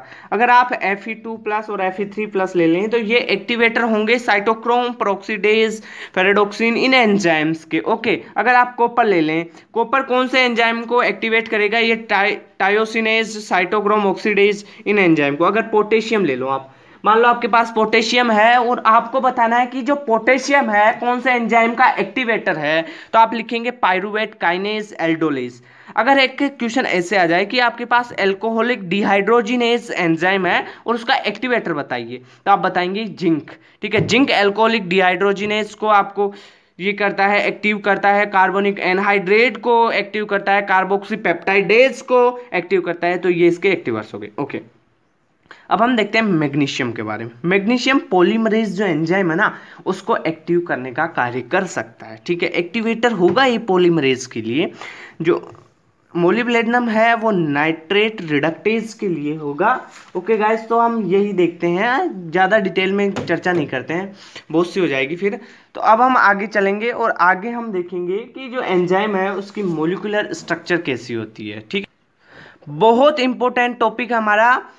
अब हम देख रहे हैं मोलिकुलर स्ट्रक्चर ऑफ एंजाइम। जो एंजाइम है आपका उसकी मोलिकुलर स्ट्रक्चर कैसी है, उसमें जो एक्टिव साइट है वो कहाँ है, कौन कौन से बॉन्ड पाए जा रहे हैं, कौन सी शेप होगी उसकी। ठीक है, जो पेप्टाइड चेन होती है वो 3 डायमेंशनल स्ट्रक्चर द्वारा एंजाइम को आकार प्रदान करती है। ये पहली बात आपको ध्यान रखने की है कि पॉलीपेप्टाइड चेन 3 डायमेंशनल स्ट्रक्चर के द्वारा एंजाइम को एक साइज आकार देती है। ओके, एक शेप देती है उसे। यह त्रिविम संरचना एंजाइम को एक स्पेसिफिसिटी प्रदान करती है, यानी एक विशिष्टता देती है तथा सक्रियता के लिए आवश्यक होगी। अगर आपकी त्रिविम संरचना ही समाप्त हो गई तो आपका जो एंजाइम है वो कार्य नहीं करेगा, यानी इनएक्टिव हो जाएगा। तो इसके लिए आपको ध्यान रखना है कि उसकी त्रिविम संरचना को कोई नुकसान ना पहुंचे। अगर उससे थोड़ा भी नुकसान पहुंचा, यानी उसकी जो त्रिविम की स्ट्रक्चर है वो शेप है, जो शेप हमने बनाई थी वो शेप अगर डिस्ट्रॉय हो गई तो आपके पास क्या होगा? आपके पास होगा कि वो जो आपने एंजाइम लिया है वो इनएक्टिव हो जाएगा, वो कार्य नहीं करेगा। ओके गाइस, तो आपको ध्यान रखना है। अब हम एक एग्जांपल लेते हैं, जैसे राइबोन्यूक्लियस एक एंजाइम है आपका। राइबोन्यूक्लियस एंजाइम है ना, आप जानते हैं कि एंजाइम के लास्ट में हम नोमेनक्लेचर में देखे थे ASE लगाते हैं, तो यहाँ पे ASE लगाया है मैंने।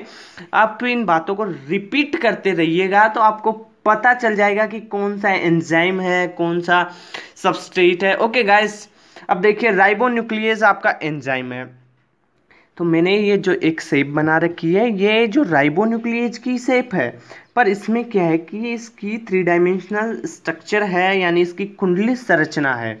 ओके, और ये जो मैंने बना रखी है ये इसकी खुली हुई संरचना है, विकुंडली संरचना। अगर इसमें से बॉन्डों को तोड़ दिया जाए, बॉन्डों को डिस्ट्रॉय कर दिया जाए तो आपको ये संरचना मिलेगी। ओके गाइस, आ रहा है समझ में? तो अब आप देखिए जो ये कुंडली संरचना है ना, ये तो भाई साहब आपकी है एक्टिव, और ये जो स्ट्रक्चर बना रखी है ना मैंने, ये स्ट्रक्चर इनएक्टिव है। ये इनएक्टिव क्यों है? क्योंकि इसकी जो 3 डायमेंशनल जो स्ट्रक्चर है, इसकी शेप है वो डिस्ट्रॉय हो गई। इसमें बॉन्ड्स थे, सल्फर बॉन्ड्स, वो डिस्ट्रॉय हो गई। अब देखिए जो आपकी राइबोन्यूक्लियेज की, इसको छोड़ दीजिए, आप इसको छोड़ दीजिए, आप देखिए इसे। Okay guys, you see this. Okay, इसमें क्या है कि इसको देखिए, इसमें कुछ ऐसे स्ट्रक्चर है ना, ये है इसके बॉन्ड्स, ये वाला है ना, ये वाली कुंडली संरचना यहाँ पे जुड़ रही है, यानी ये इसमें डाइसल्फाइड बॉन्ड बन रहे हैं। Right, this guys, this is disulphide bonds. Okay, these are disulphide bonds. तो आप देखिए ये डाइसल्फाइड बॉन्ड अगर टूट जाए ना तो ये इसकी शेप में नहीं रहेगा और ये इनएक्टिव हो जाएगा। जब ये डाइसल्फाइड बॉन्ड इसके साथ बने हुए हैं तो ये क्या है? एक्टिव है। और ये जो स्ट्रक्चर बनी हुई है यहाँ पे इसकी एक्टिव साइट है, यानी यहाँ से ही ये रिएक्शन करेगा सबस्ट्रेट के साथ, यहाँ पे आके जुड़ेगा। ओके गाइस, अगर आप इस जो कुंडली संरचना है इसमें अगर मरकैप्टो इथेनॉल डाल दें तो मरकैप्टो इथेनॉल डालने के बाद क्या होगा कि आपके पास जो डाइसल्फाइड बॉन्ड है दिस इज ब्रोकन, जो डाइसल्फाइड बॉन्ड है वो ब्रेक हो जाएगा और ब्रेक होने के बाद आपके पास एक विकुंडली संरचना बनेगी, यानी इसकी कोई शेप नहीं होगी, थ्री डायमेंशनल संरचना नहीं होगी। ये इसमें एक्टिव साइट तो रहेगी पर क्या होगा कि इसमें जो बॉन्ड्स थे 3D स्ट्रक्चर थी वो नहीं रहेगी, तो ये इनएक्टिव हो जाता है। ओके गाइज, ये आपकी रही मॉलिक्यूलर स्ट्रक्चर ऑफ एंजाइम। बहुत ही गजब थी ये स्ट्रक्चर, आपको देखना है, ये इंपॉर्टेंट टॉपिक भी है। अब हम देखते हैं एक्टिवेशन एनर्जी, बहुत ही इंपॉर्टेंट टॉपिक आ चुका है हमारा और इसके बारे में हम डिटेल से चर्चा करेंगे कि एक्टिवेशन एनर्जी क्या होती है। भाई एक चीज एक्टिवेशन एनर्जी आप देखिए कि क्या होती है, ये वो लोवेस्ट एनर्जी है, ठीक है, जो रिएक्शन में पार्टिसिपेट कर रहे हैं ना प्रोडक्ट, जो सबस्ट्रेट वाला उसको रिएक्शन करवा दे, ठीक है। अब इसकी डेफिनेशन देखिए तो क्या होगी कि न्यूनतम ऊर्जा का वह मान जो क्रियाधार अणुओं को अभिक्रिया में भाग लेने के लिए सक्रिय करता है और उसे हम सक्रियण ऊर्जा कहते हैं, ठीक है। सक्रियण ऊर्जा अभिक्रिया की दर के व्युत्क्रमानुपाती होती है। इसकी डिटेल में स्ट्रक्चर जो डायग्राम है, इसके बारे में ग्राफ है, सबको हम देखने वाले हैं। बहुत ही इंटरेस्टिंग है गाइस, बहुत ही इंटरेस्टिंग है एक्टिवेशन एनर्जी। आप देखिए ये कॉन्सेप्ट है, नीट में बहुत बार आ चुका है और अब की बार लगभग बीएससी में भी ये क्वेश्चन यहाँ से बनने के चांस हैं, ठीक है गाइस। ये देखिए एंजाइम का एक्टिवेशन एनर्जी पे क्या इफेक्ट पड़ता है, एक्टिवेशन एनर्जी क्या होती है उसके बारे में देखते हैं हम। आप देखिए, पहले इसको छोड़ दीजिए, एक ग्राफ देख लीजिए, ये वाला देख लीजिए आप। अब ये देखिए इस ग्राफ में क्या है कि ये आपके पास रिएक्टेंट है और ये आपके हाईएस्ट मैक्सिमम पीक है एक, और ये प्रोडक्ट। तो ये रिएक्टेंट प्रोडक्ट में चेंज होने के लिए इसको इतनी एनर्जी की आवश्यकता है, लोवेस्ट इसके पास इतनी एनर्जी होनी चाहिए कि ये प्रोडक्ट में चेंज हो जाए। लोवेस्ट इतनी एनर्जी होनी चाहिए इसके पास कि ये प्रोडक्ट में चेंज हो जाए। So we call this energy activation energy. Okay guys, अगर आप इस जो आपका पास रिएक्टेंट है इसके साथ आप एंजाइम लगा दें तो एंजाइम क्या करेगा, आपका जो रिएक्शन की जो एक्टिवेशन एनर्जी है ना उसको कम कर देता है। देखिए दूसरा ग्राफ, इसमें क्या है कि इसमें एक्टिवेशन एनर्जी बहुत ज़्यादा है और आपका दूसरा ग्राफ देखिए, अगर आपको एंजाइम डाल दिया जाए, जो आपका सबस्ट्रेट है उसके साथ रिएक्शन करवाते वक्त आप एंजाइम अगर इसमें डाल दें तो ये क्या करता है कि एक्टिवेशन एनर्जी को कम करेगा और आपकी जो रिएक्शन है वो फास्ट हो जाएगी, राइट। अगर इसमें देखिए आपके पास अगर आपकी एनर्जी यहाँ तक भी पहुंची तो रिएक्शन नहीं होगी, अगर इसमें एंजाइम डाल दें तो ये रिएक्शन हो जाएगी।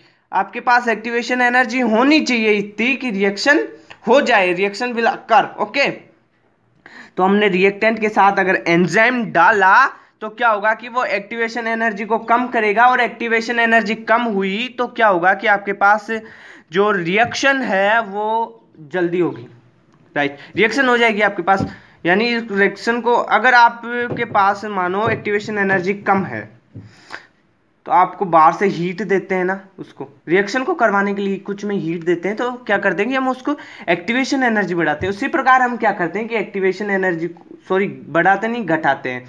तो एक्टिवेशन एनर्जी को घटाने के लिए हमको एंजाइम भी डाल सकते हैं, एंजाइम भी जो एक्टिवेशन एनर्जी उसे घटा देगा। इस दोनों डायग्राम में आप देख सकते हैं कि एक्टिवेशन एनर्जी इसकी कम है, इसमें एक्टिवेशन एनर्जी ज़्यादा है, क्योंकि यहाँ पे हमने एंजाइम नहीं डाला था, यहाँ पे हमने एंजाइम डाल दिया तो यहाँ की एक्टिवेशन एनर्जी कम हो गई, रिएक्शन फास्ट हो गई यहाँ पे, ठीक है।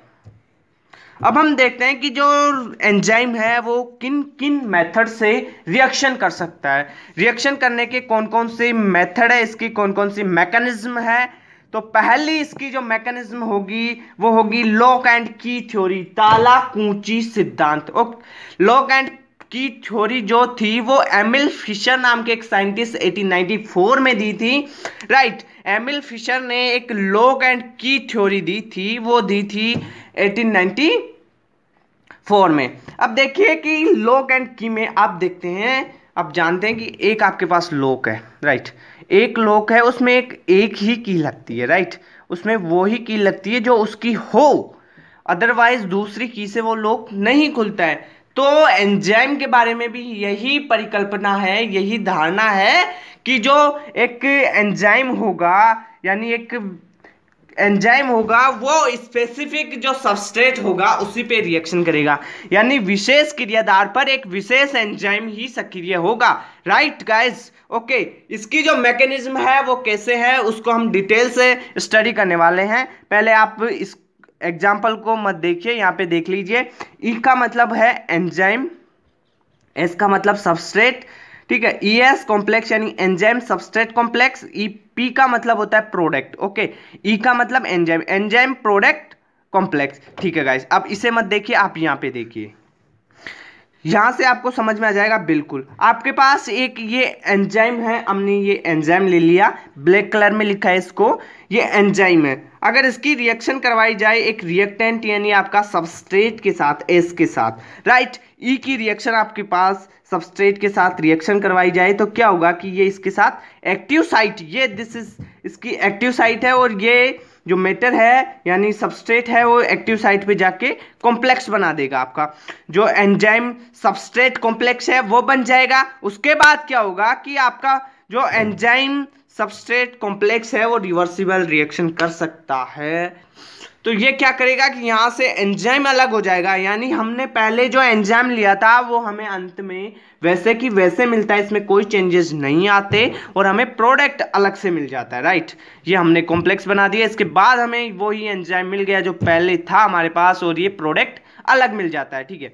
अब यहाँ पे देखिए आप, इसमें क्या है कि आपके पास एंजाइम और सबस्ट्रेट हैं, दोनों रिएक्शन करके आपको देंगे एंजाइम सबस्ट्रेट कॉम्प्लेक्स, यानी हिंदी में बोले तो एंजाइम क्रियाधार सम्मिश्र, ओके। और दूसरे फिर देंगे हमें एंजाइम प्रोडक्ट कॉम्प्लेक्स, यानी सबस्ट्रेट से आपको मिला है प्रोडक्ट, एंजाइम के साथ अब प्रोडक्ट बन चुका है, और प्रोडक्ट बनने के बाद क्या होगा कि एंजाइम अलग होगा और आपका प्रोडक्ट अलग होगा। सो गाइज ऐसा इसमें ये लॉक एंड की थ्योरी है, इसमें ऐसा कुछ चलता है। अब हम देखते हैं इसके एविडेंस और इसकी जो आपके पास ऑब्जेक्शंस हैं इसके, उन सभी के बारे में डिटेल से स्टडी करने वाले हैं, ओके गाइस। पहले आप देख लीजिए इसके एविडेंस।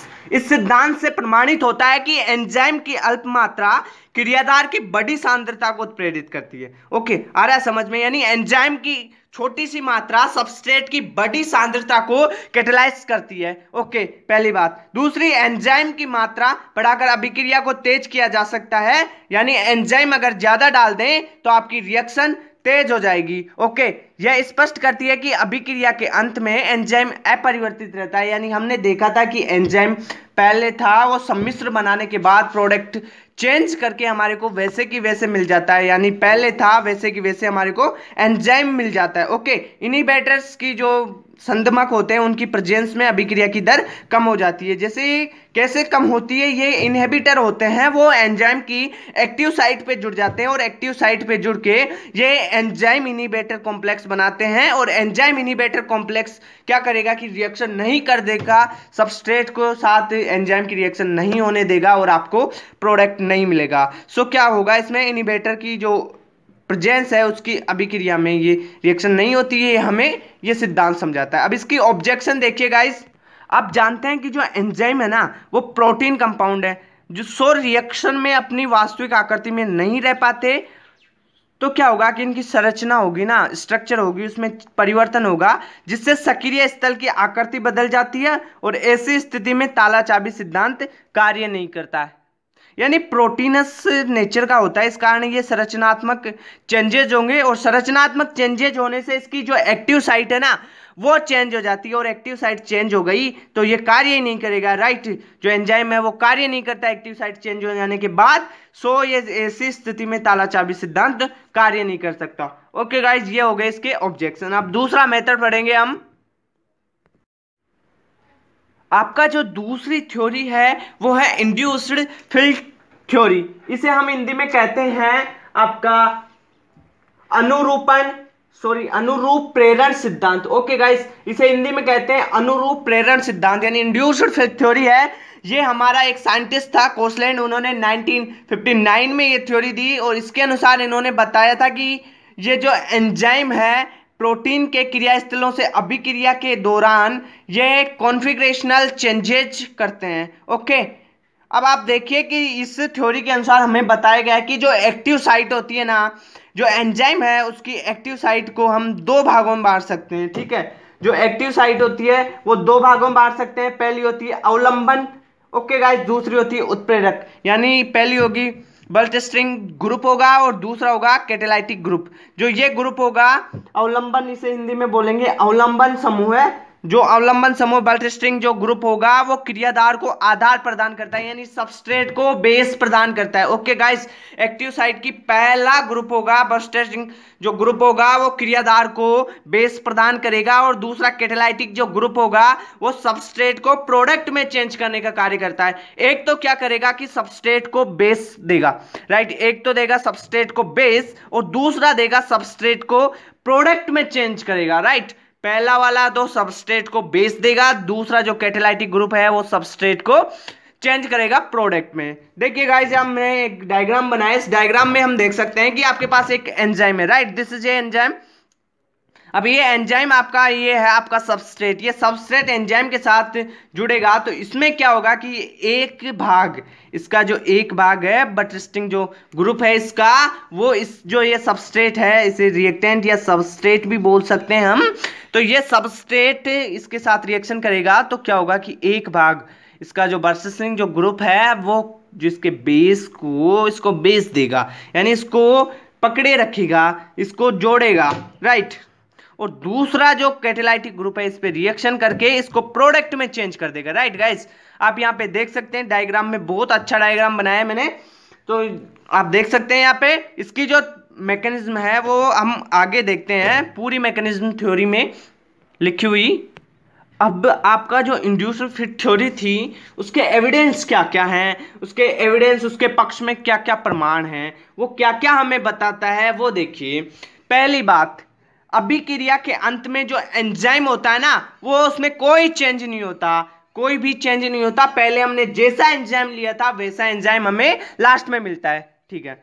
तथा पुनः दूसरे क्रियाधार अणु से क्रिया करने के लिए वो स्वतंत्र हो जाता है, ठीक है, जिससे यह प्रमाणित होगा कि एंजाइम की अल्प मात्रा ही क्रियाधार की बड़ी मात्रा को प्रेरित कर सकती है। यानी एंजाइम यहाँ पे काम करके उसको यानी माल को लोडिंग करके वापस वहां पे आ जाता है। यानी जो एंजाइम है वो प्रोडक्ट बना के वापस यहाँ से उसने एंजाइम है आपके पास ये सबस्ट्रेट के साथ रिएक्शन करा, सबस्ट्रेट का मिक्सचर बनाया, एक मिक्सचर बना के वापस प्रोडक्ट को अलग करेगा और वापस पुनः एंजाइम बन जाएगा। फिर वो एंजाइम दूसरे के साथ रिएक्शन कर सकता है, दूसरे सबस्ट्रेट के साथ, फिर उसको प्रोडक्ट में चेंज करेगा, फिर दूसरे सबस्ट्रेट के साथ रिएक्शन कर सकता है।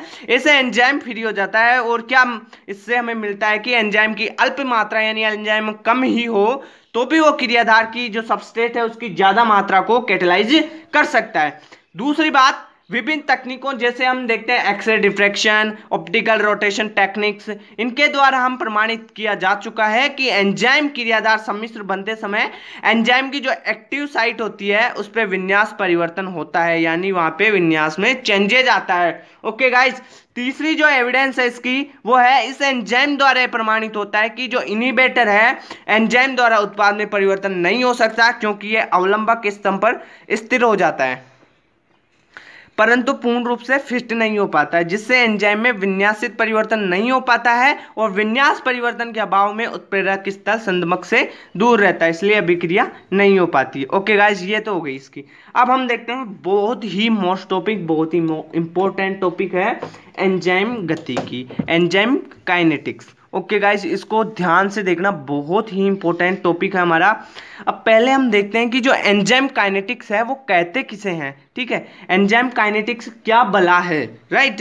तो एंजाइम अभिक्रिया की दर तथा प्रायोगिक परिस्थितियों में परिवर्तन की अनुक्रिया के फलस्वरूप जो दर में होने वाले परिवर्तन है ना उनको हम एंजाइम काइनेटिक्स कहते हैं, राइट गाइस। आ गया समझ में? नहीं आया? एक बार और बताऊं, एंजाइम अभिक्रिया की जो दर है और प्रायोगिक परिस्थितियों में जो परिवर्तन है ना उनकी जो रिएक्शन या अनुक्रिया के फलस्वरूप उनकी दर में होने वाले परिवर्तनों को हम एंजाइम काइनेटिक्स कहते हैं। ओके गाइस, ये आ गया आपके समझ में। अब हम देखते हैं कि ये एक ग्राफ है, इसमें रेट ऑफ रिएक्शन के साथ सबस्ट्रेट की कॉन्सेंट्रेशन का ग्राफ बनाया गया है। अगर आप यहाँ पे देखिए, अगर सबस्ट्रेट की जो कॉन्सेंट्रेशन है धीरे धीरे यहाँ पे बढ़ती जा रही है और रेट ऑफ रिएक्शन शुरू में तो ज़्यादा बढ़ गई, अगर कॉन्सेंट्रेशन ज़्यादा हो जाती है तो रेट ऑफ रिएक्शन भी धीरे धीरे खत्म यानी कम स्थिर होती जाती है, यहाँ पे स्थिर होती जाती है। ठीक है, क्योंकि स्थिर क्यों होगी? क्योंकि यहाँ पे जो एक्टिव साइट सारी थी वो ऑक्यूपाइड हो जाती है। ओके, और ऑक्यूपाइड हो जाती है तो क्या होगा कि आपकी रिएक्शन आगे नहीं बढ़ेगी, स्थिर हो जाती है। ओके गाइस, आ रहा समझ में? अभिक्रिया की दर के साथ क्रियाधार की सांद्रता का प्रभाव। आगे हम पढ़ने वाले हैं अब माइकेलिस मेंटन जो कांस्टेंट है उसके बारे में। क्रियाधार की वह सांद्रता जिस पर प्रारंभिक वेग अभिक्रिया वेग का आधा होता है ना, उसे हम माइकेलिस मेंटन कांस्टेंट कहते हैं और इसे हम Km के द्वारा दर्शाते हैं। राइट गाइज, क्रियाधार की वह सांद्रता जिस पर प्रारंभिक वेग अभिक्रिया वेग का आधा होता है, इसे हम माइकेलिस मेंटन स्थिरांक कहते हैं। ओके गाइज, इसे हम दर्शाते हैं Km से। ठीक है, एक थ्योरी है, विक्टम हेनरी ने बताया कि ई और एस मिलकर क्या है, ईएस का निर्माण करते हैं। एंजाइम और सबस्ट्रेट मिलकर एंजाइम सबस्ट्रेट कॉम्प्लेक्स बनाते हैं। ठीक है, इसी प्रकार एक मिकेलिस और मेंटन ने बाद में बता दिया कि भाई आपका ईएस है ना, वो चेंज हो जाएगा ई और एस में, यानी एंजाइम और सबस्ट्रेट में भी चेंज होता है। और वो अगर रिवर्सिबल रिएक्शन कर ले तो, अगर वो आगे बढ़े तो किस में बढ़ेगा, ई और पी में, यानी एंजाइम और प्रोडक्ट में चेंज हो सकता है। वो पहले एंजाइम और सबस्ट्रेट में भी चेंज हो सकता है, एंजाइम और प्रोडक्ट में भी चेंज हो सकता है। अगर रिवर्सिबल रिएक्शन होगी तो एंजाइम और सबस्ट्रेट में चेंज हो जाता है। ओके गाइस, अब यहाँ पे देखिए आप, ये आपका एंजाइम है, सबस्ट्रेट है, फास्ट रिएक्शन के साथ ईएस यानी एंजाइम सबस्ट्रेट कॉम्प्लेक्स बनता है और हमें प्रोडक्ट मिल जाता है। प्रोडक्ट मिलेगा स्लो स्टेप के बाद। ओके गाइस, ये ध्यान रखना है, ईएस में प्रोडक्ट निर्माण की क्रिया दर को सीमाकारी रूप से निर्धारित करती है। ईएस निर्माण का गति स्थिरांक K1 है और ईएस के ई व पी निर्माण का जो स्थिरांक होगा वो K2 होगा, यानी आप यहाँ पे देख सकते हैं। राइट, यानी ई और एस को ईएस कन्वर्ट करना है ना, तो आपको बनाना पड़ेगा K को। ठीक है, दूसरा, अगर आप ई और एस से आप ईएस बना रहे हो ना, तो आपका स्थिरांक होगा K2। अगर ई और एस से आप पी बना रहे हैं तो वो होगा आपका स्थिरांक K3। राइट गाइस, ध्यान रखना, ई और एस को आप ईएस में चेंज कर रहे हो तो आपका स्थिरांक K1। अगर आप ईएस को चेंज कर रहे हो ई और एस में, ठीक है, अलग अलग में, तो आपका स्थिरांक K2 होगा। अगर आप एंजाइम और सबस्ट्रेट को प्रोडक्ट में चेंज कर रहे हैं तो आपका जो कांस्टेंट जो आपका स्थिरांक होगा वो K3 होगा। ठीक है, अब इन तीनों चरणों के लिए K1, K2 और K3 के लिए अगर हम माइकेलिस का जो स्थिरांक होता है जिसे हम Km से डिनोट करते हैं, राइट गाइस, Km से डिनोट करते हैं, उसको अगर लिखना चाहें तो क्या होगा कि ES के विलोपन का स्थिरांक और ES के निर्माण का स्थिरांक, यानी विलोपन का स्थिरांक और निर्माण का स्थिरांक को अगर डिवाइड कर दिया जाए तो हमारे पास मिकेलिस का जो कांस्टेंट है वो मिल जाता है और Km होता है K2 plus K3 upon K1। Right guys, विभिन्न एंजाइमों के लिए Km का मान अलग अलग होता है। अगर हम एंजाइम अलग अलग लें तो Km का मान भी अलग अलग होगा। जिस एंजाइम के Km का मान अधिक होगा वह उच्च क्रियाधार सांद्रता पर संतृप्त होगा और जिस एंजाइम का Km का मान कम होगा वो कम क्रियाधार सांद्रता पर संतृप्त होता है। ओके गाइस, ये हो गया मिकेलिस स्थिरांक Km का मान। ठीक है, Km क्या हो गया, आपका हो गया मिकेलिस स्थिरांक और इसे हम कह सकते हैं K2 plus K3 upon K1। Okay guys, right, K2, K1, K3 clear है। अगर आप एंजाइम सबस्ट्रेट को एंजाइम सबस्ट्रेट कॉम्प्लेक्स में चेंज करें, ये है आपका कॉम्प्लेक्स में चेंज करें तो K1 होगा। अगर स्थिरांक और कॉम्प्लेक्स को चेंज करें इंडिविजुअल में तो आपका K2 स्थिरांक होगा। अगर प्रोडक्ट में चेंज हो रहा है तो K3 स्थिरांक होगा। ओके गाइस, अब बहुत इंपॉर्टेंट टॉपिक है और बीएससी में अब की बार ये लगभग आने वाला क्वेश्चन है। ठीक है, यहाँ से ग्राफ या इसकी जो थ्योरीज है वो भी मैं आपको नोट्स में अवेलेबल करवाऊंगा। ठीक है guys, factors affecting enzyme action. ठीक है, एंजाइम पे कौन कौन से फैक्टर हैं वो अफेक्ट डालते हैं। एंजाइम की सक्रियता को प्रभावित करने वाले कौन कौन से कारक हैं, तो हम बता दें कि वो कारक हैं कॉन्सेंट्रेशन सबस्ट्रेट की, एंजाइम की कॉन्सेंट्रेशन, टेम्परेचर है, आपकी एक्युमुलेशन ऑफ प्रोडक्ट है, हाइड्रेशन है, एक्टिवेटर्स हैं, इनिबिटर्स हैं, पीएच का कॉन्सेंट्रेशन, ये सभी अफेक्ट करते हैं। तो हम जो ग्राफ है उसकी सहायता से इनको डिटेल में समझने वाले हैं। ये ग्राफ बहुत ही इंपॉर्टेंट है गाइस, इनको ध्यान से देखना है, बहुत ही सिंपल है, बहुत ही सरल तरीके से आपको समझा दूंगा मैं, बहुत ही सिंपल है। आप देखिए सबस्ट्रेट की कॉन्सेंट्रेशन पर एंजाइम की जो सक्रियता है उस पर क्या इफेक्ट पड़ता है। अगर आपकी कॉन्सेंट्रेशन रेट ऑफ रिएक्शन को आप बढ़ाएंगे और कॉन्सेंट्रेशन को बढ़ाते हैं तो कुछ ऐसा ग्राफ मिलता है। इसमें आप देखते हैं कि अगर आप कॉन्सेंट्रेशन बढ़ाते हैं, सबस्ट्रेट की कॉन्सेंट्रेशन आपको बढ़ाना है, तो क्या होगा कि सबस्ट्रेट की कॉन्सेंट्रेशन बढ़ाया तो हमारी रेट ऑफ रिएक्शन भी बढ़ रही है, यानी आपका जो एंजाइम है वो बहुत स्पीड से काम करेगा यहाँ पे, स्पीड से काम करने लग जाएगा अगर सबस्ट्रेट की कॉन्सेंट्रेशन बढ़ाए। एक टाइम आता है कि आपके पास सबस्ट्रेट की कॉन्सेंट्रेशन मैक्सिमम हो जाती है, यानी आपकी जो रेट ऑफ रिएक्शन है यहाँ पे जाके मैक्सिमम हो गई, अब यहाँ से वो कॉन्सेंट्रेट हो गई, कांस्टेंट हो गई, ठीक है, कांस्टेंट हो गई। अगर आप कॉन्सेंट्रेशन बढ़ाते हैं सबस्ट्रेट की तो यहाँ पे आपकी जो रेट ऑफ रिएक्शन है वो नहीं बढ़ती। क्यों नहीं बढ़ती? क्योंकि आपके पास जो सबस्ट्रेट है वो ज़्यादा हो गया, जबकि जो एंजाइम है ना उसके जो एक्टिव साइट्स हैं वो खत्म हो गई। आपने यहाँ तक बढ़ाने में बहुत सारे सबस्ट्रेट दे दिए और वो सारे ही एंजाइम्स के एक्टिव साइट को ब्लॉक कर देते हैं, यानी वहाँ पे कार्य करने लग जाते हैं, यानी एंजाइम कम पड़ गए तो वो क्या होगा कि उसकी रेट ऑफ रिएक्शन कम हो जाती है, ठीक है। तो पहले शुरू में तो ये रेट ऑफ रिएक्शन बढ़ती है, बाद में जाके स्थिर हो जाती है, राइट। सबस्ट्रेट की कॉन्सेंट्रेशन का इफेक्ट पता चल गया। अब हम देखते हैं एंजाइम की कॉन्सेंट्रेशन, ठीक है गाइस। पहली बात, आप रेट ऑफ रिएक्शन और एंजाइम की कॉन्सेंट्रेशन, अगर आप एंजाइम की कॉन्सेंट्रेशन बढ़ाते हैं तो शुरू में तो क्या होगा कि आपके पास रेट ऑफ रिएक्शन बढ़ती जाएगी बढ़ती जाएगी बढ़ती जाएगी, एक ऐसी पोजीशन आएगी वहां पे जाके आपकी एंजाइम की कॉन्सेंट्रेशन होगी पर आपके पास रेट ऑफ रिएक्शन नहीं बढ़ेगी। एंजाइम की कॉन्सेंट्रेशन तो यहाँ पे बढ़ रही है पर आपकी रेट ऑफ रिएक्शन नहीं बढ़ रही। क्यों? क्योंकि आपके पास एंजाइम तो बहुत सारे हो गए पर इनके साथ रिएक्शन करने के लिए आपको सबस्ट्रेट भी तो चाहिए, तो वो सबस्ट्रेट आपके पास खत्म हो गया तो एंजाइम खुद तो क्रिया नहीं कर सकते, खुद के साथ तो रिएक्शन नहीं कर सकते, तो ये सबस्ट्रेट के साथ रिएक्शन करेंगे।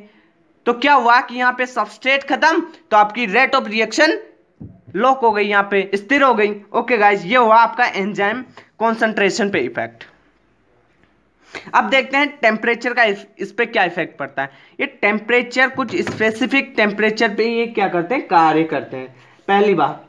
दूसरी बात, अगर कुछ अभिक्रिया की दर में 10 डिग्री सेल्सियस टेम्परेचर बढ़ाते हैं तो वो 2 से 3 गुण मल्टीपल में इसमें ग्रोथ होती है। ओके गाइस, ये ध्यान रखना है। अब यहाँ पे रेट ऑफ रिएक्शन है, इधर टेम्परेचर है। अगर आप टेम्परेचर बढ़ाते हैं तो पहले तो टेम्परेचर बढ़ेगा बाद में डिक्रीज होता था। तो क्या होता है कि शुरू में अगर आप 0 डिग्री सेल्सियस लो तो वहाँ पे आपका जो एंजाइम है ना वो इनएक्टिव रहता है, यानी यहाँ पे आपका एंजाइम इनएक्टिव रहता है, ये तो इनएक्टिव रह गया। यहाँ पे क्या होगा कि 60 डिग्री सेल्सियस यानी बहुत हाई टेम्परेचर, तो यहाँ पे क्या होगा, डीनेचुरेशन हो जाएगा।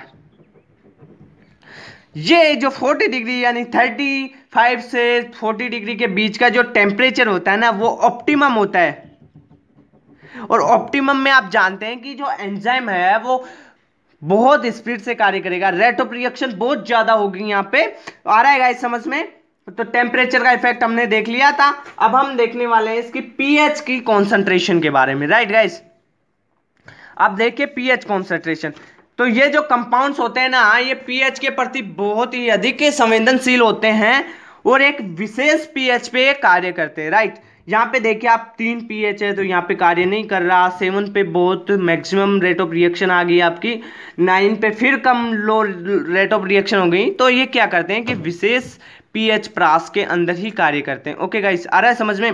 अब देखिए कुछ एग्जांपल्स देता हूं, जैसे इन्वर्टेज एंजाइम है वो आपका 4.5 पीएच पे ही कार्य करेगा, आपका प्रोक्सीडेज है 5 पे ही कार्य करेगा, एमाइलेज है 7 पे कार्य करेगा, कैटेलेज है वो 8 पीएच पे ही कार्य करेगा। अगर कैटेलेज को आप डालें 5 पीएच में तो वो कार्य नहीं करेगा।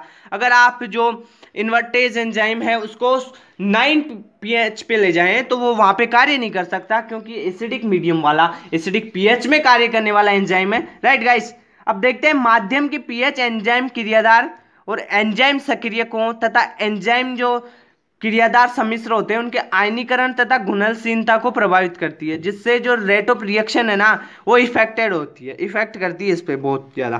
ठीक है, पीएच एंजाइम की तापमान के प्रति संवेदनशीलता को भी प्रभावित करती है, इसलिए एंजाइम की अनुकूलतम पीएच का मान टेम्परेचर के साथ चेंज होता रहता है। यानी आपकी पीएच चेंज होगी, टेम्परेचर चेंज हो गया ना तो उसकी अनुकूलतम पीएच भी चेंज होती रहती है। ठीक है, अब हम आगे देखते हैं accumulation of products. Okay guys, बहुत ही मोस्ट इंपोर्टेंट टॉपिक है उत्पादों का संचयन, यानी एक्युमुलेशन ऑफ प्रोडक्ट्स की जो आपके प्रोडक्ट्स हैं अगर वो मीडियम यानी जो माध्यम है वह एंड प्रोडक्ट है आपके, वो मात्रा संचित होती जाती है और ज़्यादा हो जाती है ना, तो वो क्या करती है, रेट ऑफ रिएक्शन को डिक्रीज कर देती है, यानी रेट ऑफ रिएक्शन को कम कर देती है। इसका कारण क्या है, इसमें एक तो होता है फीडबैक इनिबिशन, यानी फीडबैक इनिबिशन में क्या होगा कि रिवर्स रिएक्शन हो जाएगी आपकी, रिवर्स रिएक्शन यानी आपका जो प्रोडक्ट है एंड प्रोडक्ट वो ज़्यादा हो जाएगा।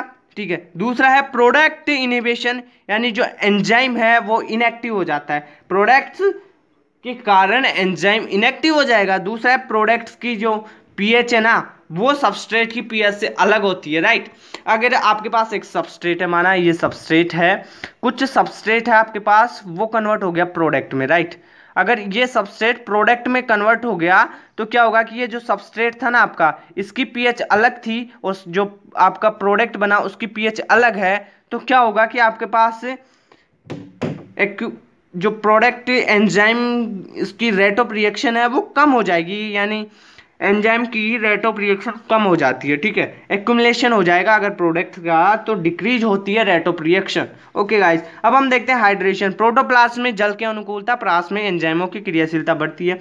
आप देखते हैं कि अगर जल की मात्रा किसी मैटर में या कुछ चीज है उसमें कम है तो वो रेट ऑफ रिएक्शन डिक्रीज करती है, कम वाली तो रेट ऑफ रिएक्शन बहुत कम देगी। अगर आप वाटर की मात्रा बढ़ाते हैं तो एक्टिवेशन होगा, एंजाइम्स का एक्टिवेशन ज़्यादा होता है, रेट ऑफ रिएक्शन बढ़ती है। जैसे आप एग्जांपल देख सकते हैं, आपके पास कुछ शुष्क बीज हैं, यानी ड्राई बीज होते हैं, ड्राई सीड्स हैं आपके पास, उनमें 10 से 12% आपका वाटर होता है, जबकि अगर उन ड्राई सीड्स को आप वाटर में डाल दें तो उनके क्या होता है कि उनमें अंकुरण हो जाता है, और अंकुरण इसलिए होता है क्योंकि उसमें एंजाइम्स होते हैं ना वो एक्टिव हो जाते हैं, और एक्टिव इसलिए हो रहे हैं वहां पे क्योंकि उसमें वाटर डाला है, यानी रेट ऑफ रिएक्शन इंक्रीज हो रही है वहां पे। ठीक है, अब देखते हैं एक्टिवेटर्स। एक्टिवेटर्स क्या होते हैं कि ये इनऑर्गेनिक कंपाउंड्स होते हैं जो जो एंजाइम है ना आपका उसको एक्टिव करेंगे और रेट ऑफ रिएक्शन को बढ़ाते हैं। प्रोटीन पॉइजन्स के बारे में सुना होगा आपने, जैसे आपकी साइनाइड, फ्लोराइड, ये हो गए। ठीक है, अब देखते हैं एंजाइम इनिबेटर्स के बारे में। पहले भी इसके बारे में हम देख चुके हैं कि जो एंजाइम इनिबेटर्स होते हैं ना वो 2 प्रकार के होते हैं, और यहाँ पे हम एक कंडीशन और पढ़ने वाले हैं, और वो कंडीशन होगी आपकी allosteric modulation. Okay, allosteric modulation जिसे हम पूर्ण वर्ण संदमन कहते हैं, ये भी हम पढ़ने वाले हैं यहाँ पे। पहले हम देख लेते हैं कि एंजाइम इनहिबिटर्स कितने प्रकार के होते हैं। ये 2 प्रकार के होते हैं।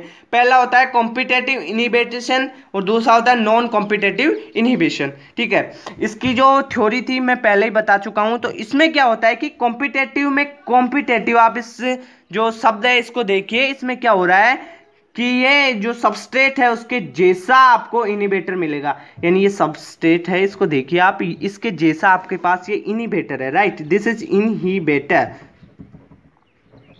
This is substrate and this is enzyme. Right, अब आपके पास इसमें क्या होगा कि जो आपका एंजाइम है उसके साथ इनहिबिटर रिएक्शन कर देगा और सबस्ट्रेट को रख देगा। सबस्ट्रेट यानी रिएक्शन में यूज ही नहीं होगा क्योंकि इनहिबिटर है, इसका जो एक्टिव स्थल है इसको, एक्टिव साइट को ब्लॉक कर देगा, यानी इनहिबिटर एक्टिव साइट पे लग जाएगा। तो भाई जो आपका सबस्ट्रेट है वो तो रह गया, यानी वो रिएक्शन नहीं कर पा रहा है यहाँ पे। ओके गाइस, ऐसा होता है इसमें। जैसे आप देख रहे हैं एग्जांपल, मेनोलिक एसिड है, वो सक्सिनिक डिहाइड्रोजिनेज के लिए इनहिबिटर का कार्य करता है। आप देख चुके हैं कि जो सक्सिनिक एसिड है उसकी और मेलोनिक एसिड की जो स्ट्रक्चर है उसमें CH2 जो चेन है उसका ही फर्क है, जबकि उसमें और कुछ फर्क नहीं है। तो क्या करेगा कि ये इसके जैसा दिखता है, यानी कम्पिटेटिव इनहिबिटर क्या होता है कि वो सबस्ट्रेट के जैसा ही इनहिबिटर दिखता है, राइट। सबस्ट्रेट के लाइक इनहिबिटर होता है और इस कारण वो इनहिबिटर एंजाइम से रिएक्शन कर लेता है। अब दूसरा है नॉन कंपेटिटिव जो इनहिबिटर है, वो क्या होगा कि ये एंजाइम के विन्यास में चेंजेस करते हैं, एंजाइम के साथ रिएक्शन नहीं करते, ये विन्यास में चेंजेस कर दें। जैसे Hg, AgPb, ये भारी धातुएं हो गई, साइनाइड हो गया, आपका CO हो गया, ये ऐसी चीज़ें हैं जो इसके एंजाइम के विन्यास में चेंजेस कर देती है, जिससे आपकी रिएक्शन ही नहीं पाती। यानी एंजाइम है वो सबस्ट्रेट के साथ रिएक्शन ही नहीं करेगा फिर तो, राइट। उसके विन्यास में चेंजेस हो गया तो रिएक्शन ही नहीं करेगा। अब देखिए आप, एक बहुत मोस्ट टॉपिक है एलोस्टेरिक मॉड्यूलेशन। एलोस्टेरिक मॉड्यूलेशन किसे कहते हैं इसके बारे में देखना है। अब बहुत ही इंपॉर्टेंट टॉपिक है हमारा। जो एलोस्टेरिक मॉड्यूलन है वो क्या होता है कि जो मेटाबॉलिक पाथवे होता है ना, उसमें जो एंड प्रोडक्ट होता है, अगर उसका आप एक्यूमुलेशन हो जाए यानी उसका संचयन हो जाए, तो वो क्या करता है कि जो प्रोडक्ट है ना उसके उत्पाद को उसको इनहिबिट करता है। यानी जो एंड प्रोडक्ट है ना, जो प्रोडक्ट नहीं बनने देगा, एंड प्रोडक्ट वहाँ पे एक्यूमुलाई हो गया, एक्यूमुलेशन हो गया उसका, यानी वो वहाँ पे ज़्यादा संचित हो जाता है, तो क्या करता है कि नया प्रोडक्ट नहीं बनने देता, यानी फीडबैक इनहिबिशन हो जाता है, ठीक है। यानी कई बार उपापचयी जो मेटाबॉलिक पाथवे होते हैं उनमें एंड प्रोडक्ट का संचयन स्वयं उत्पाद को संदमित करता है, जिसे हम एलोस्टेरिक मॉड्यूलन या पूर्ण भरण संदमन कहते हैं, ठीक है। फीडबैक इनहिबिशन इसे ही कहते हैं। ओके गाइस, जैसे आप ग्लाइकोलाइसिस में ग्लूकोज 6 फास्फेट लें, अगर आप जो ग्लूकोज 6 फास्फेट हेक्सोकाइनेज की सक्रियता को संदमित करेगा, अगर ये ग्लूकोज 6 फास्फेट एंड प्रोडक्ट के रूप में ज़्यादा बन गया और वहीं पे रुक गया ना, तो हेक्सोकाइनेज की सक्रियता को संदमित कर देता है, यानी इसे रोक देता है, ठीक है। एक बात। दूसरी बात कि जैसे ही एलोस्टेरिक मॉड्यूलन होता है उसके लिए एलोस्टेरिक एक्टिवर्स भी होते हैं और एलोस्टेरिक इनहिबिटर्स भी होते हैं, राइट। जैसे एक एग्जांपल बताऊं मैं आपको, एक फास्फोफ्रक्टोकाइनेज है, राइट, फास्फोफ्रक्टोकाइनेज। उसके लिए अगर हम एक ATP डालें, अगर आप ATP डालो तो ATP आपके उसके लिए इनहिबिटर का कार्य करेगा, राइट।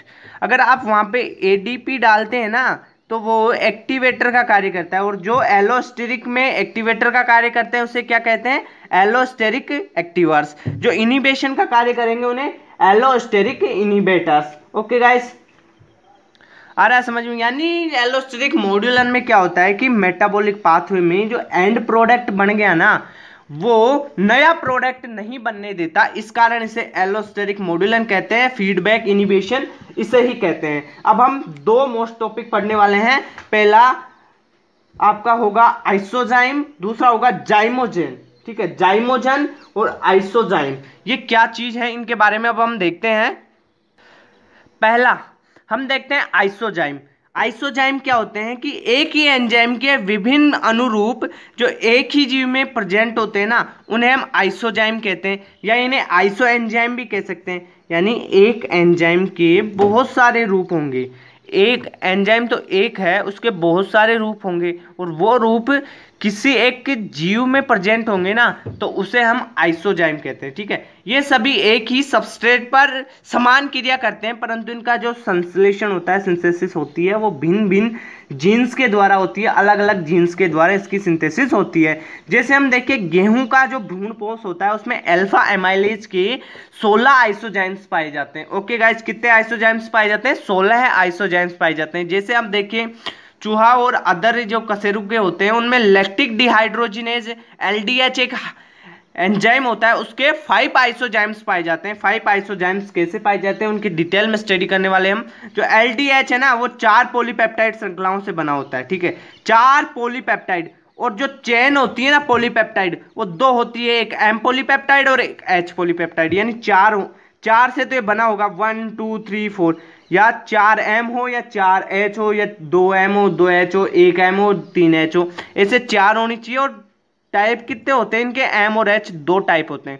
जो LDH है ना उसका क्या होगा कि आपको 5 आइसोजाइम्स मिलते हैं। और 5 आइसोजाइम्स कैसे बना सकते हैं आप देखिए, एक M पॉलीपेप्टाइड होती है और दूसरी होती है H पॉलीपेप्टाइड। LDH बनाने के लिए इसके 5 आइसोजाइम्स हमने बनाए, पहले H ले लिया, फिर HM ले लिया, फिर लिया हमने HM ले लिया, फिर हमने ओनली सिंगल H लिया और 3M लिए, लास्ट में हमने MM ले लिया। ओके गाइस, ये आपस में एक दूसरे से सक्रियण अनुकूलता यानी एक्टिविटी ऑप्टिमा, इनिबेशन और मोलिकुलर वेट आवेश में भिन्नता दर्शाते हैं। ठीक है, आइसोजाइम को हम सेडिमेंटेशन और इलेक्ट्रोफोरेसिस, क्रोमेटोग्राफी, जेल फिल्ट्रेशन इनके द्वारा अलग कर सकते हैं। अब हमारा जो आगे वाला टॉपिक है वो जाइमोजन के बारे में है। बहुत ही अच्छा टॉपिक है। जाइमोजन क्या है? एंजाइम का जो इनएक्टिव प्रीकर्सर रूप होता है ना उसको हम जाइमोजन या प्री एंजाइम कहते हैं, यानी एंजाइम का इनएक्टिव प्रीकर्सर रूप, एंजाइम का इनएक्टिव प्रीकर्सर रूप यानी एंजाइम का पूर्वगामी निष्क्रिय रूप को हम जाइमोजन कहते हैं। इसे हम प्री एंजाइम भी कह सकते हैं, प्रो एंजाइम। ओके, ये प्रो एंजाइम हो गया। अब इसके बाद में देखते हैं जाइमोजन कुछ जो संरचनात्मक परिवर्तनों यानी मॉडिफिकेशन के द्वारा एंजाइम में कन्वर्ट होते हैं। यानी जाइमोजन है वो इनएक्टिव होता है और ये एंजाइम में बदलने के लिए इसमें क्या होता है कि मॉडिफिकेशंस होते हैं और उन मॉडिफिकेशंस से ही ये एंजाइम में बदलता है। Okay guys, thank you. Please subscribe my channel and like share videos. मेरे चैनल पे BSc MSc और नीट की साथ में UPSC और बहुत से कोर्सेज चल रहे हैं इस चैनल पे। So please subscribe and like share videos. Thank you guys. जय हिंद, जय भारत, जय भारत।